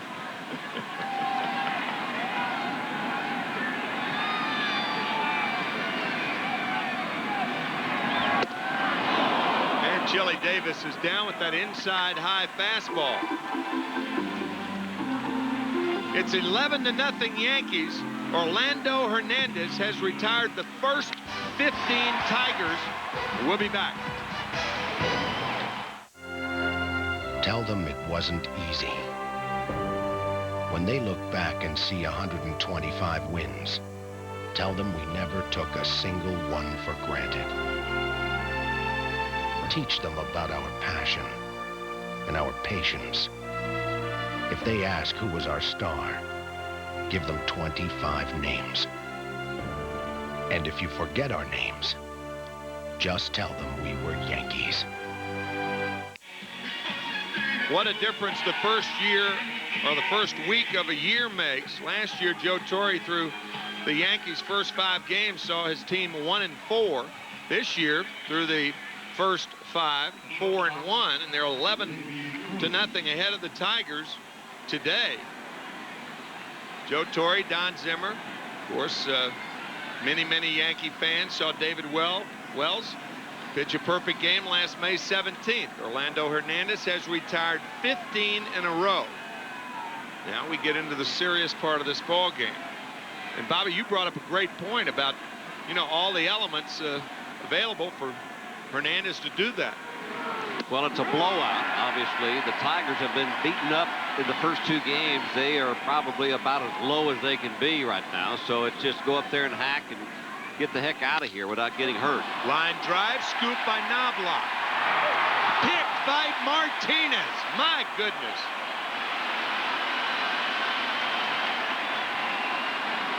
One out. If I recall it, I think Knobloch made a nice play in the David Wells perfect game. All the time in the world, and when an infielder has all the time in the world, that's the time that they usually throw the ball away. But a nice scoop by Martinez. Bill Hasselman, the catcher. Fly ball, right field, near the line, and it's foul. So 0-1 to Bill Hasselman.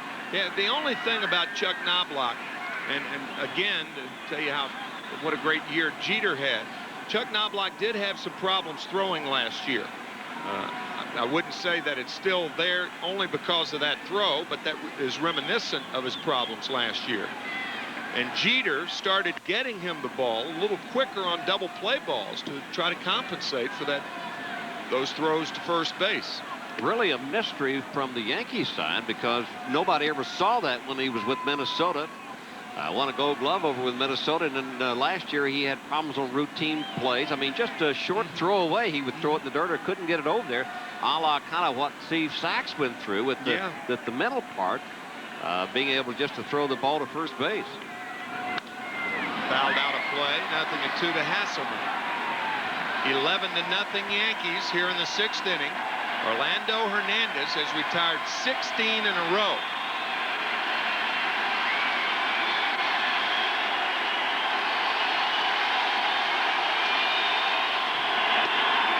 Outside, ball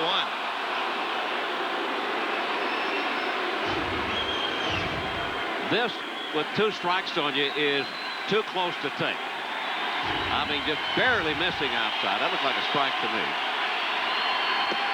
You'll get no argument out of me. It's 2-2 to Bill Hasselman.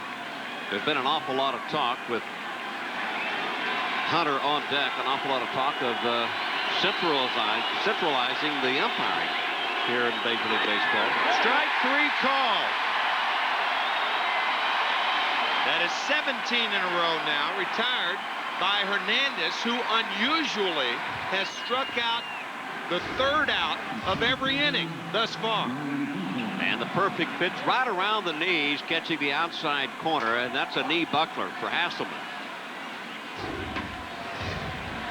How about those signs that they create here at Yankee Stadium for the strikeouts? Yesterday, Rockets for Roger Clemens. Out of play. Today they had the El Duke K. I saw somebody up putting the El Duke K's up. There it is, the El Duke K. Fans are great here at Yankee Stadium and very creative. Pretty original. Breaking ball in there. 0-2 now to Brian Hunter.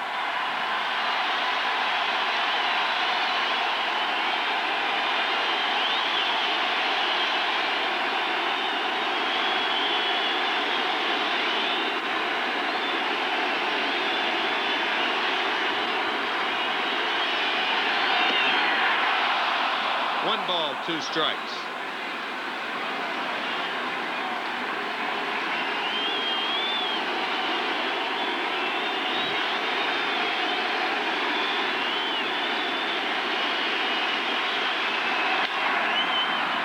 Right side, Knobloch, 18 in a row by Hernandez, 11-0 Yankees.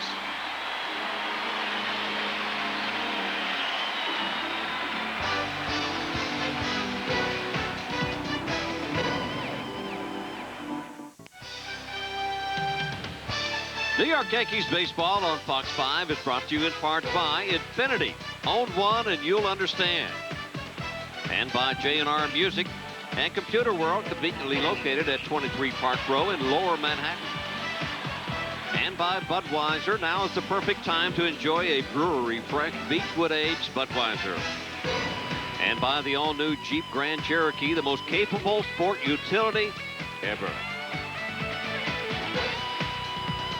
Yankees come to bat here in the bottom of the 6th inning. Tino Martinez facing the new pitcher now for the Tigers, Masai Okita, who pitched in the first game of this 3-game series.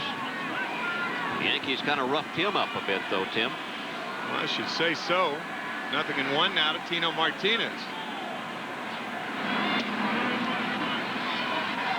Okita worked 2 and a third innings on Friday afternoon.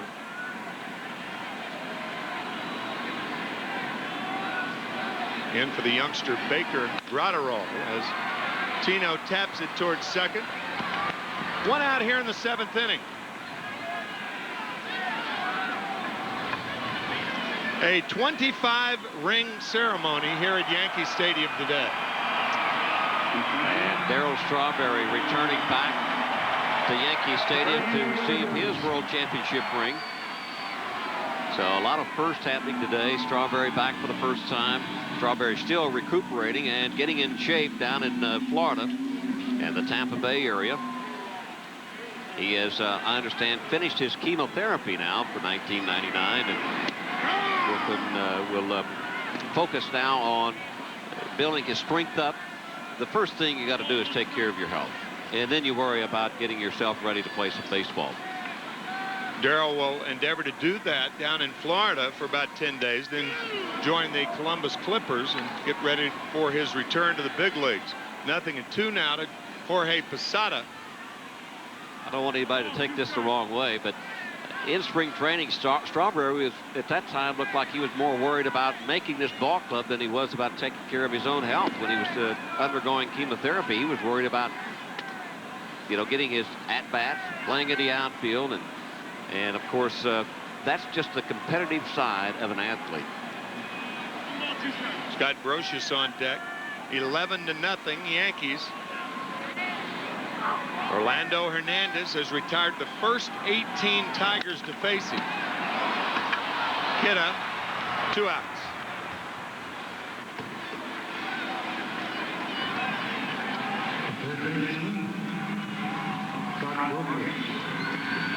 Scott Brosius with a couple of home runs, talking about my swing's okay. Obviously, you'd like to see the ball hit the grass a few more times, but my swing's fine. He has hit the grass on the other side of the fence a couple of times this year, but what he's getting at is that he's under everything.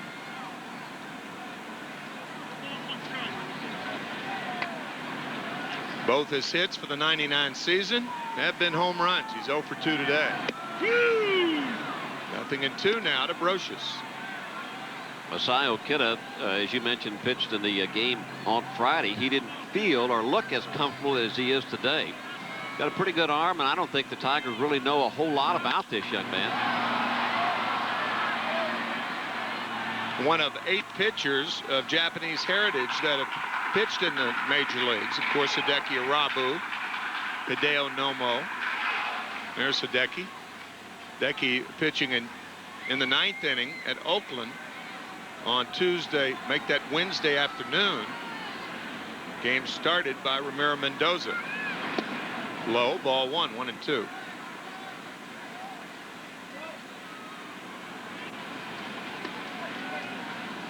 Romero will start on Tuesday night. David Cohn on Wednesday. Roger Clemens on Thursday, when the Baltimore Orioles come to the stadium. That thing may never get back. Like one of those, that looked like one of those hot air balloons. That two gentlemen just recently circumvented the globe. For the first time ever. Ever. 2-2 to Brocious. Ground ball. He got that one on the ground.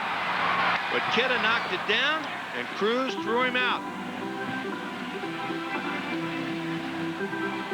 11-0. El Duque goes to the 7th with the perfect game.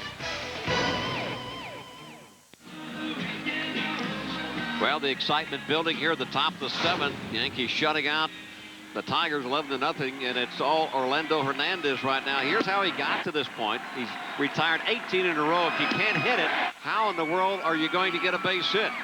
He's got 8 strikeouts so far in the game. Right-handers are left-handers, and then when you need it, you get some defensive help. Chuck Knobloch making a nice play at second.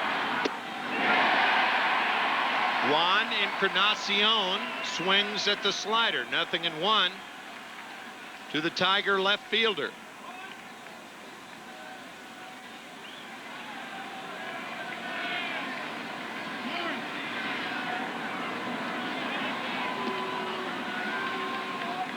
The crowd has gone from thunderous applause to eerie silence.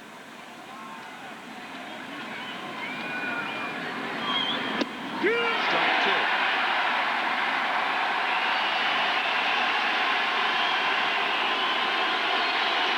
From this point on, you will have the crowd into every pitch from Hernandez.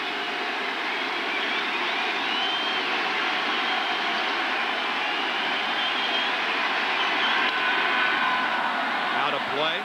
Still 0-2 to Juan Encarnacion. Stottlemyre, a part of that perfect game last year that David Wells pitched here at the stadium.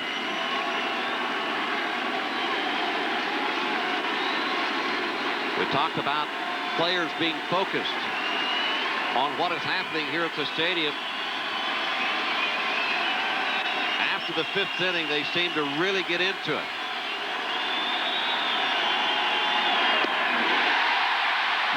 In a row. 1 out here in the 7th. 8 strikeouts for Hernandez. Boy, he has just been masterful today. You know, he's got all kinds of arm angles. He's got all kinds of pitches that he will change speeds on. Encarnacion, no chance there. Way out in front on that sidearm breaking ball.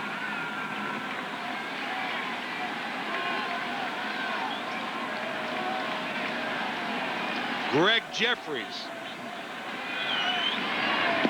To me, Jeffries is the type of guy who would give a guy like Hernandez trouble because of his making contact.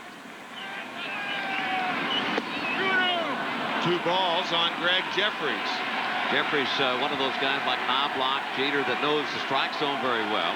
Now he's got Hernandez behind in the count. He hit the ball pretty hard the last time, but he was out in front. Strike 1, 2-1 to Jeffries.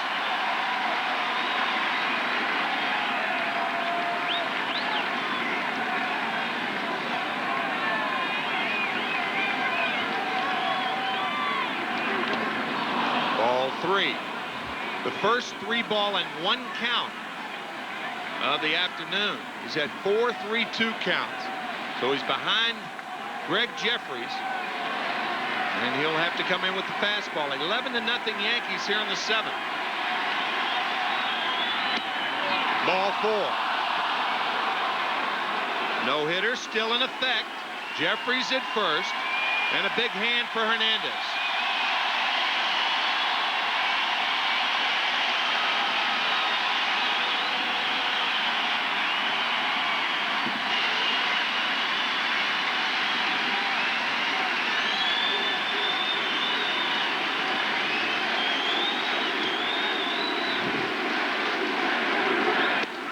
Strike 1 to Damian Easley.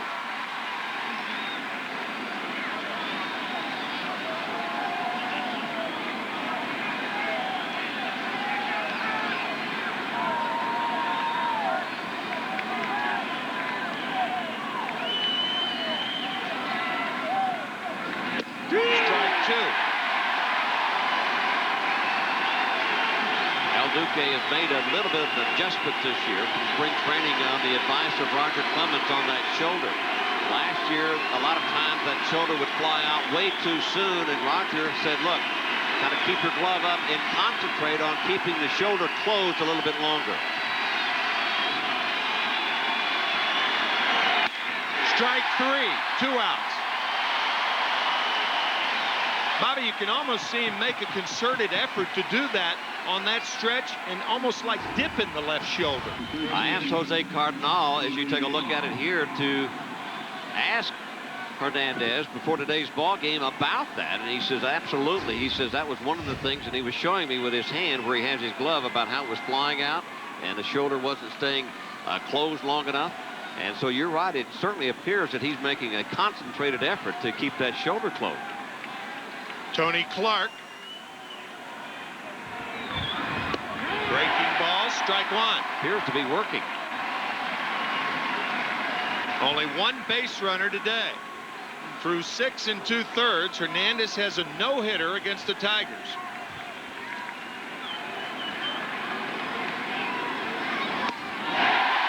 Nothing in 2.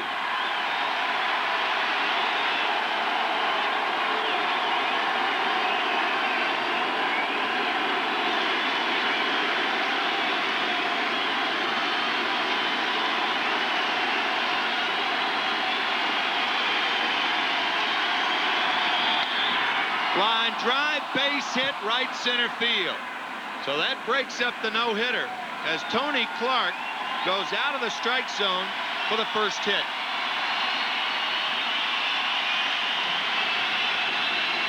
Actually, it was a pretty good pitch from Hernandez. You could see that Tony Clark was almost down on his knees. He was so far out in front, but he's a big guy, about 6'7", and the pitch going away from him. See how out in front he was? He was able to flick the wrist right there, way out in front. That ball could have been just a little small roller down towards the right side, but it ended up a base hit.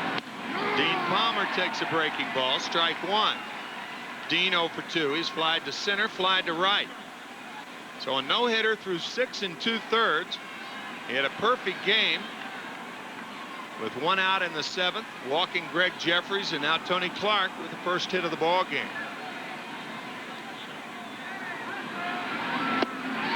Nothing in 2 to Palmer.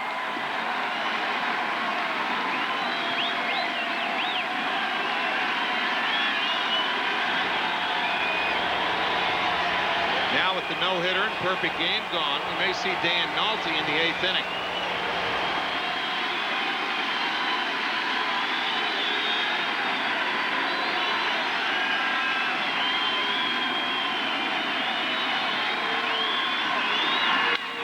Hammered down the left field line. This will find some room, and does. 1 run scores. So the perfect game, no-hitter, and shutout have all disappeared here in the 7th inning. But I want to tell you, there are 2 masters in the country today. 1 in Augusta and 1 here in New York.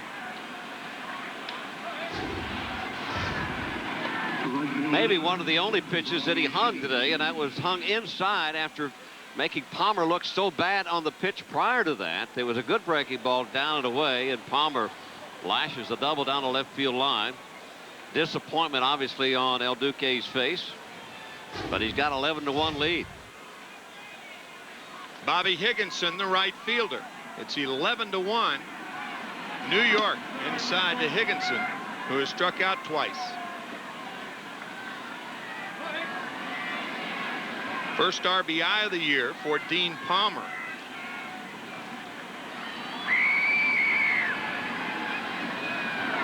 Splitter in there, 1-1. 2 outs here at the top of the 7th inning. That's only the 86th pitch thrown by Hernandez. That's economizing on your pitches, especially since he struck out 8. Then strike 1 on every hitter, it seems like. 1 ball, 2 strikes to Higginson. Sometimes you wonder about the heritage of Orlando Hernandez coming from Cuba, always being in that warm weather, and today, you know, showing up And it's a very cool afternoon here at Yankee Stadium, but certainly he hasn't shown any effects of that. But he's had his hand in his mouth almost all the time, blowing on those fingers to keep them warm. To add a little bit of moisture to the fingertips so he gets a good feel of the baseball.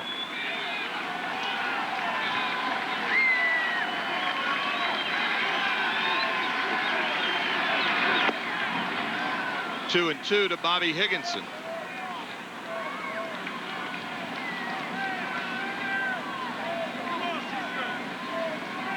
Davy Cruz is on deck.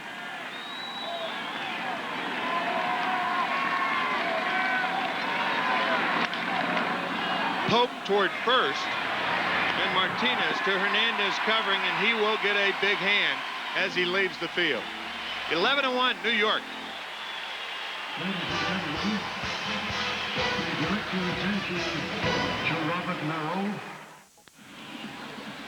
Chad Curtis leads it off for the Yankees here in the bottom of the 7th. 11-1 New York, and a swing and a miss by Chad. A much ballyhooed Matt Anderson is the pitcher. He's part of the bullpen out there that they call the Gunslingers, along with Brocail and Matt Anderson. Look at that yacker right there.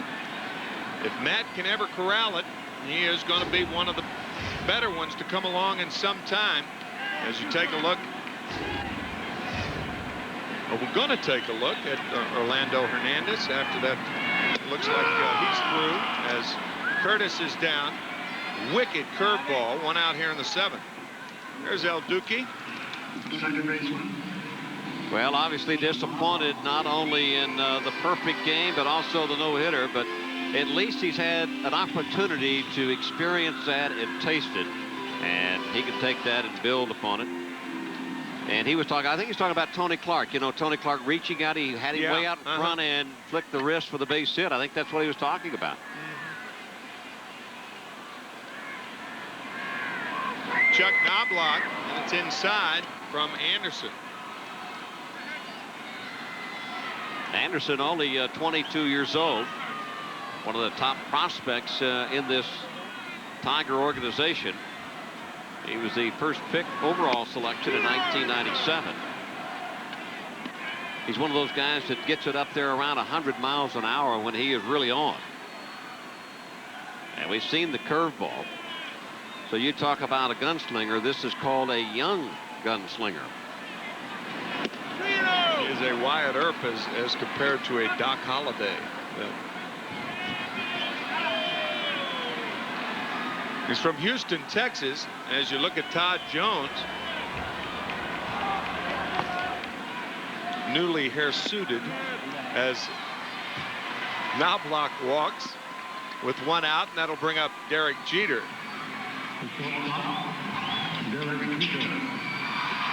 Take a look at our Budweiser 7th inning game summary.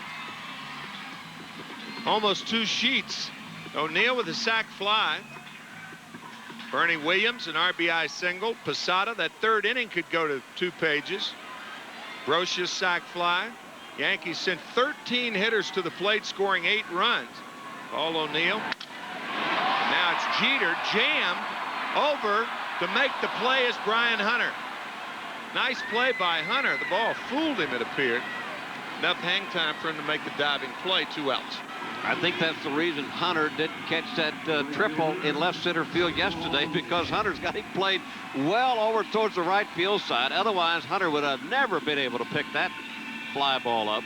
That's a very good point, Bobby, because we were talking yesterday, Hunter coming out of your picture from playing him into right center.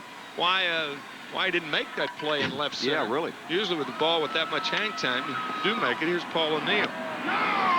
Well, I guess you could say, like, pitchers have to make an adjustment to a guy now working on his top hand. So does the outfielders and infielders. Sometimes just leaving spring training, you're more inclined to play them what they did the last year, especially if you don't play a team that much in spring training. 1-1 to O'Neill. Anderson is known. He's only been in professional baseball since the early part, well, the winter of 1997, and last year made his debut but he is known as one of the hardest throwers in all of baseball already. Got it up to 103 miles an hour on several occasions last year. And when the Tigers see an arm like him, let's get him to the big leagues. We need pitching. I'll say. Paul O'Neill gets a taste of the Tiger future. The Yankees, however, presently ahead 11-1. Well, back here at the stadium in the 8th inning, it's a rout by the Yankees. But tonight, his touch can kill you. A case that may be too hot for Scully and Mulder to handle. And all new X-Files tonight at 9 o'clock here on Fox 5. Dan Nolte's first appearance in a Yankee uniform. Dan makes his home in the Anaheim area. And one of the reasons he made the club was, folks may have seen what he just did. He gave it kind of that turned over hand. That means the fork ball, the splitter, the sinker away. His effectiveness against left-handers, the one thing that Joe Torre and Don Zimmer were impressed with in spring training. David Cone sitting along Roger Clemens. Well, Cone had a no-hitter through 5+ innings, who tried on his ring after the ceremony when they presented the world champions with their rings. And it appears that his may be just a bit too big. Now, on the other hand, no, I shouldn't say on the other hand. No, you shouldn't. On the left hand, on the proper hand. Yeah. In the cold weather, your fingers are a little bit smaller than they are in warmer weather, so you got to wait for the weather to warm up a bit. Try it on again. I don't know. Yes, you do. Sounds good to me. Sounds good to me. Hideki Irabu now warming up, as Larry Parrish is doing. He's trying to get some of his pitching staff a little work. This is Dan Nolte working the first time for the Yankees. Davy Cruz leading off here in the 8th inning. Bottom 3, followed by Hasselman and then Brian Hunter for the Tigers. 11-1 New York. And it's been an exciting game, even though it's been a blowout, because of El Duque. Orlando Hernandez had a perfect game going through the first 19 hitters. One out in the 7th inning before he walked Greg Jeffries. And then finally, Tony Clark in that same inning getting a base hit, breaking up the no-hitter. Now Nolte getting a chance to make his mark with the Yankees. That's Hasselman waiting on deck.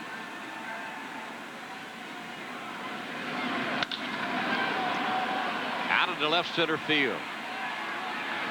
No problem for Curtis, and there's one gone here in the 8th.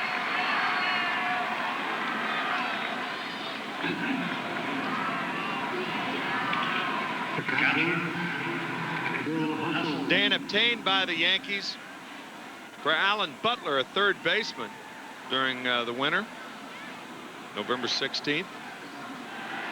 3 different years with Minnesota. That's some nasty stuff. Hasselman 0 for 2, sends whistling deep in left field, and Curtis will look up, and it's gone.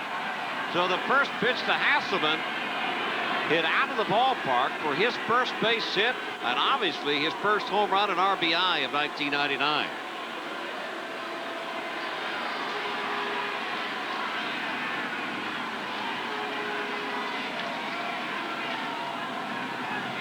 Just a matter of Bill Hasselman, it appeared, going up there looking for one pitch, the fastball, and getting it up around the letters.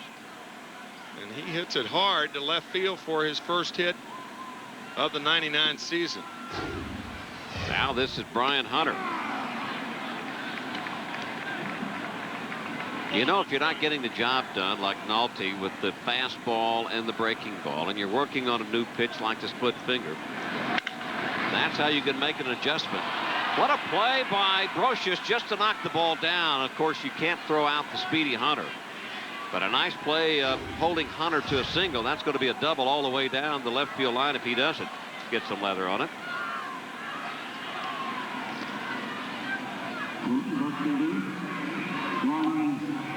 And they call that an infield hit. Yeah, it was a hit all the way. Remember, the Yankees have not made an error this season. Encarnacion. Nice backhand by Jeter. It'll be a quick throw, and not a good throw by Jeter, off balance. Two guys that can run real well, and Hunter and Encarnacion. So 2 men are on now. And another infield hit. Derek Jeter does all he can. Jumping in the air, the little short hop. Knobloch can't come up with it. Even had Chuck come up with the ball, I don't know whether they would have had the runner. No, they wouldn't have. Now Jeffries, who broke up the perfect game with a walk in the 7th inning off of El Duque.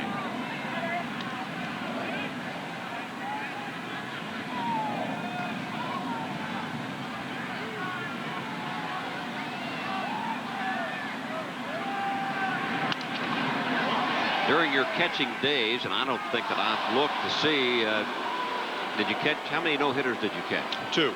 About 2 no-hitters. Bill Stoneman in 1972 after Rick Wise in 1971. Rick Wise may have had the best day of any pitcher in the history of the game. He had 2 two-run homers and pitched a no-hitter and won 5-0 against Cincinnati. No perfect games, so. No. Only, what, 14 have been pitched in Major League history. And the only one from Don Larson in postseason play, that being in the World Series. Which Yogi was talking about the other day when we had Yogi on opening day, when Yogi came back to Yankee Stadium after 14 years. Did you ask Yogi about Dale Mitchell and what was it you asked him about? Yeah, I said, where was that pitch to Dale Mitchell? Yeah, I've asked him that 100 times. He keeps telling me that pitch was right there. I know, I remember. He said, what are you talking about? That was right down the middle. This could be 2. Knobloch for 1, back to Martinez, 6-4, 3-double play. So the Tigers are gone. We've played 7.5 here at the stadium. Yankees blowing the Tigers out 11-2.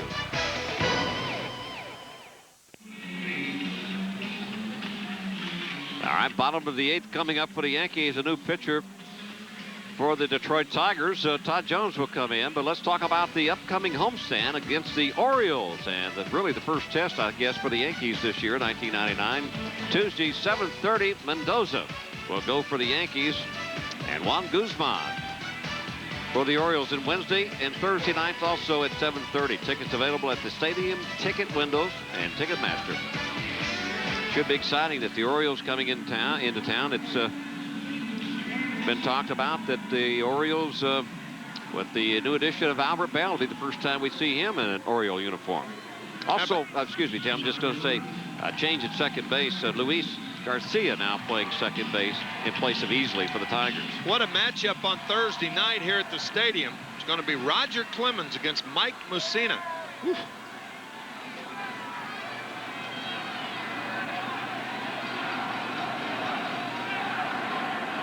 Bernie, who is 2 for 4 this afternoon with an RBI and a run scored.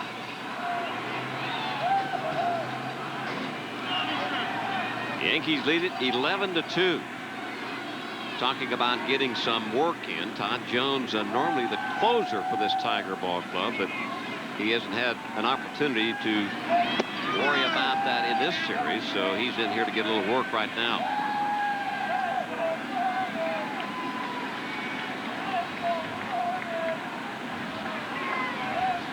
On deck is Chili Davis.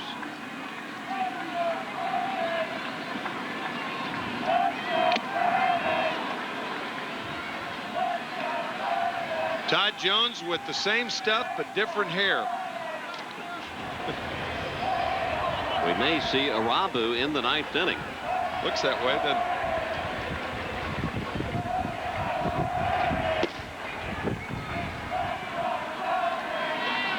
Jones from Marietta, Georgia.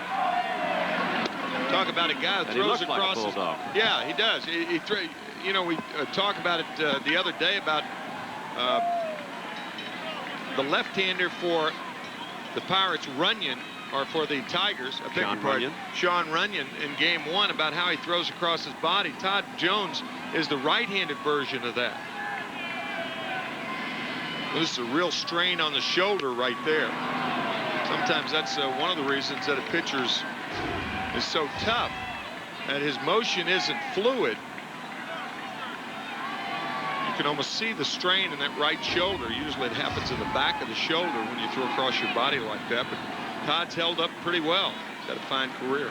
Led the Tigers in saves at games finished last year. A little looping fly ball out of the left field, but Encarnacion chases it down, one gone. I suspect that the heir apparent to that closer's job is the guy we just saw, that young 22-year-old right-hander, Matt Anderson. Bet your house on that. Oof. Nasty. Nasty. Pitching, one of the few occupations where you can be called nasty and be reputable. And they like you. Yeah. A lot. Pretty nasty curveball there. Folks, take a look at this fan. I believe this qualifies as the Toyota Everyday Fan. I'll put my vote in there. That's right. Waving the Yankee hat. Yankees lead it 11-2. Dad's saying, get your hand out of my face. I can't see. Working on his encores there. Taking the hat off. Nothing better than to see dad and son, mother and daughter at the ballpark enjoying a good baseball game.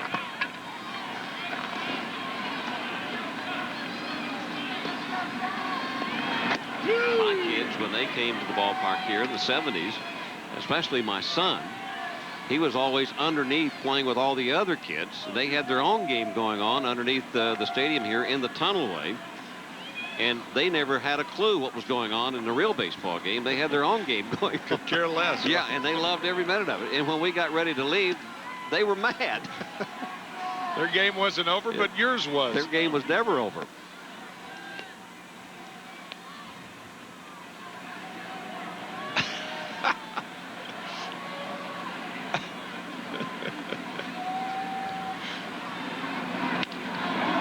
Be out of play. The count remains at 2.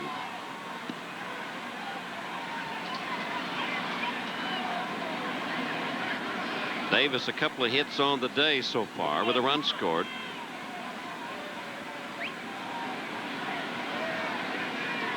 He's had the opportunity to bat from both sides. Started out hitting right-handed against Justin Thompson, the left-hander who started for the Tigers. Outside for ball 3, 3-2. 32,398 to see the game this afternoon. This is the final game of this 3-game series. I thought he was through with that thing. I thought he'd taken the last bite just a moment ago.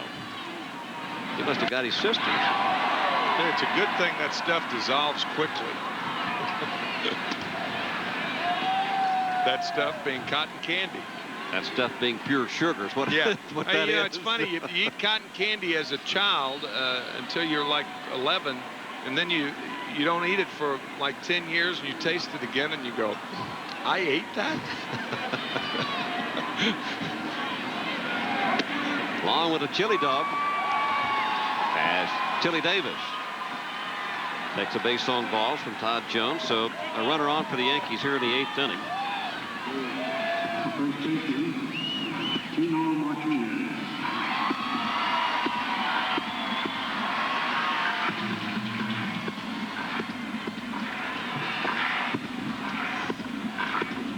A cool afternoon here at the stadium. Overcast skies, and thank heavens that the heavens haven't opened up here at the stadium as predicted. They were thinking that heavy rains was just lurking around the corner here around 12, 1 o'clock. Little rain in the top of the 4th inning, but nothing serious. Play was not stopped. Orlando Hernandez, a brilliant performance today, retiring the first 19. Then a walk to Greg Jeffries, a single by Tony Clark, and a double by Dean Palmer. Only run he gave up. 1 run, 2 hits, and 7 innings of work. Well, the Yankees came into this game winning 4 in a row. This could be 5 in a row. That's down low for a ball. Now it's 2-1 to Martinez. Stottlemyre on the phone to the bullpen. We expect to see maybe Hideki Irabu pitching tonight.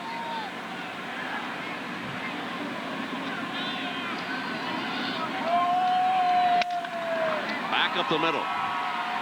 Cruz will take the double play himself, and a nice play made by the shortstop, and the Yankees are gone. Here in the 8th inning, we've played 8. It's 11-2 New York.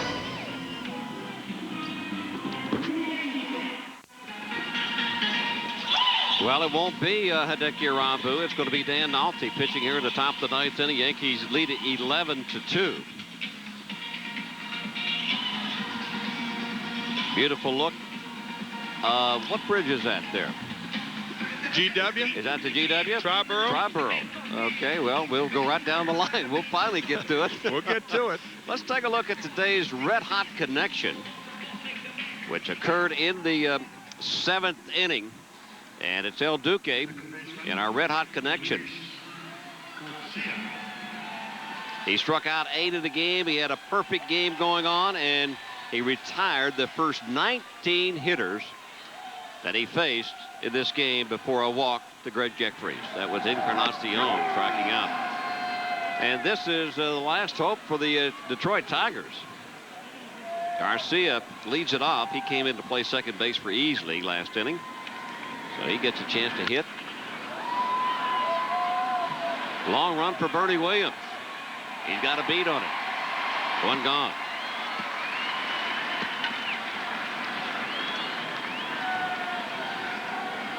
Can't help but think with the Orioles coming to town after an off day tomorrow, the Orioles for 3 night games. Last year when the Orioles were in town the first time, the beating of Tino Martinez by Armando Benitez. Armando Benitez now with the Mets. A raucous series last year, and it promises to be a good one this year. Well, 5 hits in this game so far, but the most significant one was the one that Tony Clark got against El Duque as he flies out to left field to Chad Curtis.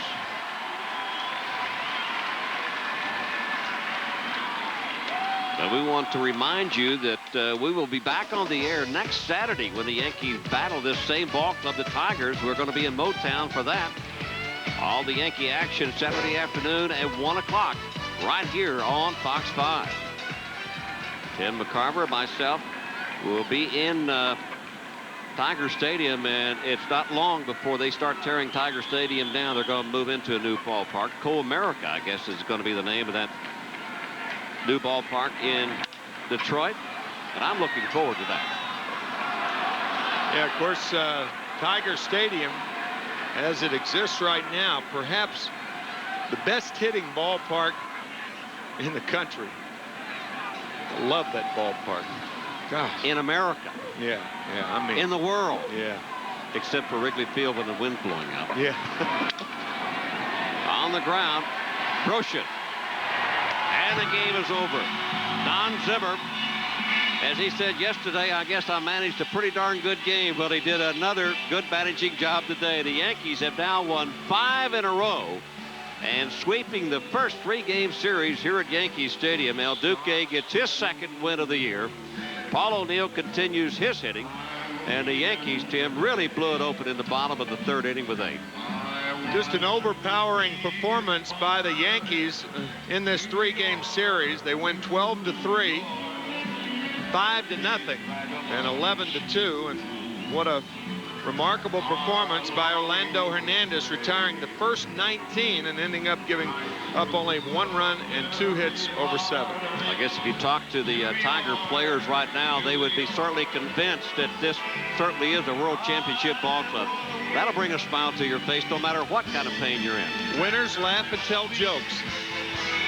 As Zim looking for the last out and getting congratulations from Jose Cardenal. 11-2, Yankees win it. We'll be back.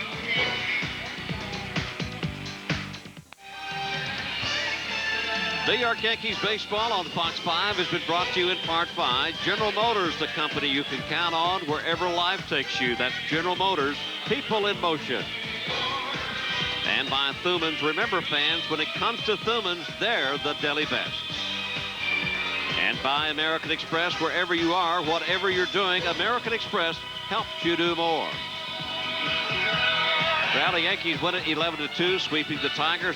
Certainly off to a great start in 1999 here at Yankee Stadium. About as strong, Bobby, as everybody suspected they'd be. You get Cone, Clemens, and El Duque. No soft spots. It'll send you off scratching your head wondering what in the world happened to us. Well, once again, the final score, the Yankees 11 and the Tigers 2. Be sure to be with us again next Saturday afternoon, April the 17th, when the Yankees take on the Detroit Tigers in Tigertown. It will all start here on Fox 5 at 1 o'clock. Now stay tuned for Fox 5 Weekend Movie featuring Columbo. Well, for Eddie Caginelli, Bill Webb, Leon Swire, our producer, Andrew Braun, and my partner, Tim McCarver, I'm Bobby Mercer. See you in Detroit next Saturday. Good night, everybody.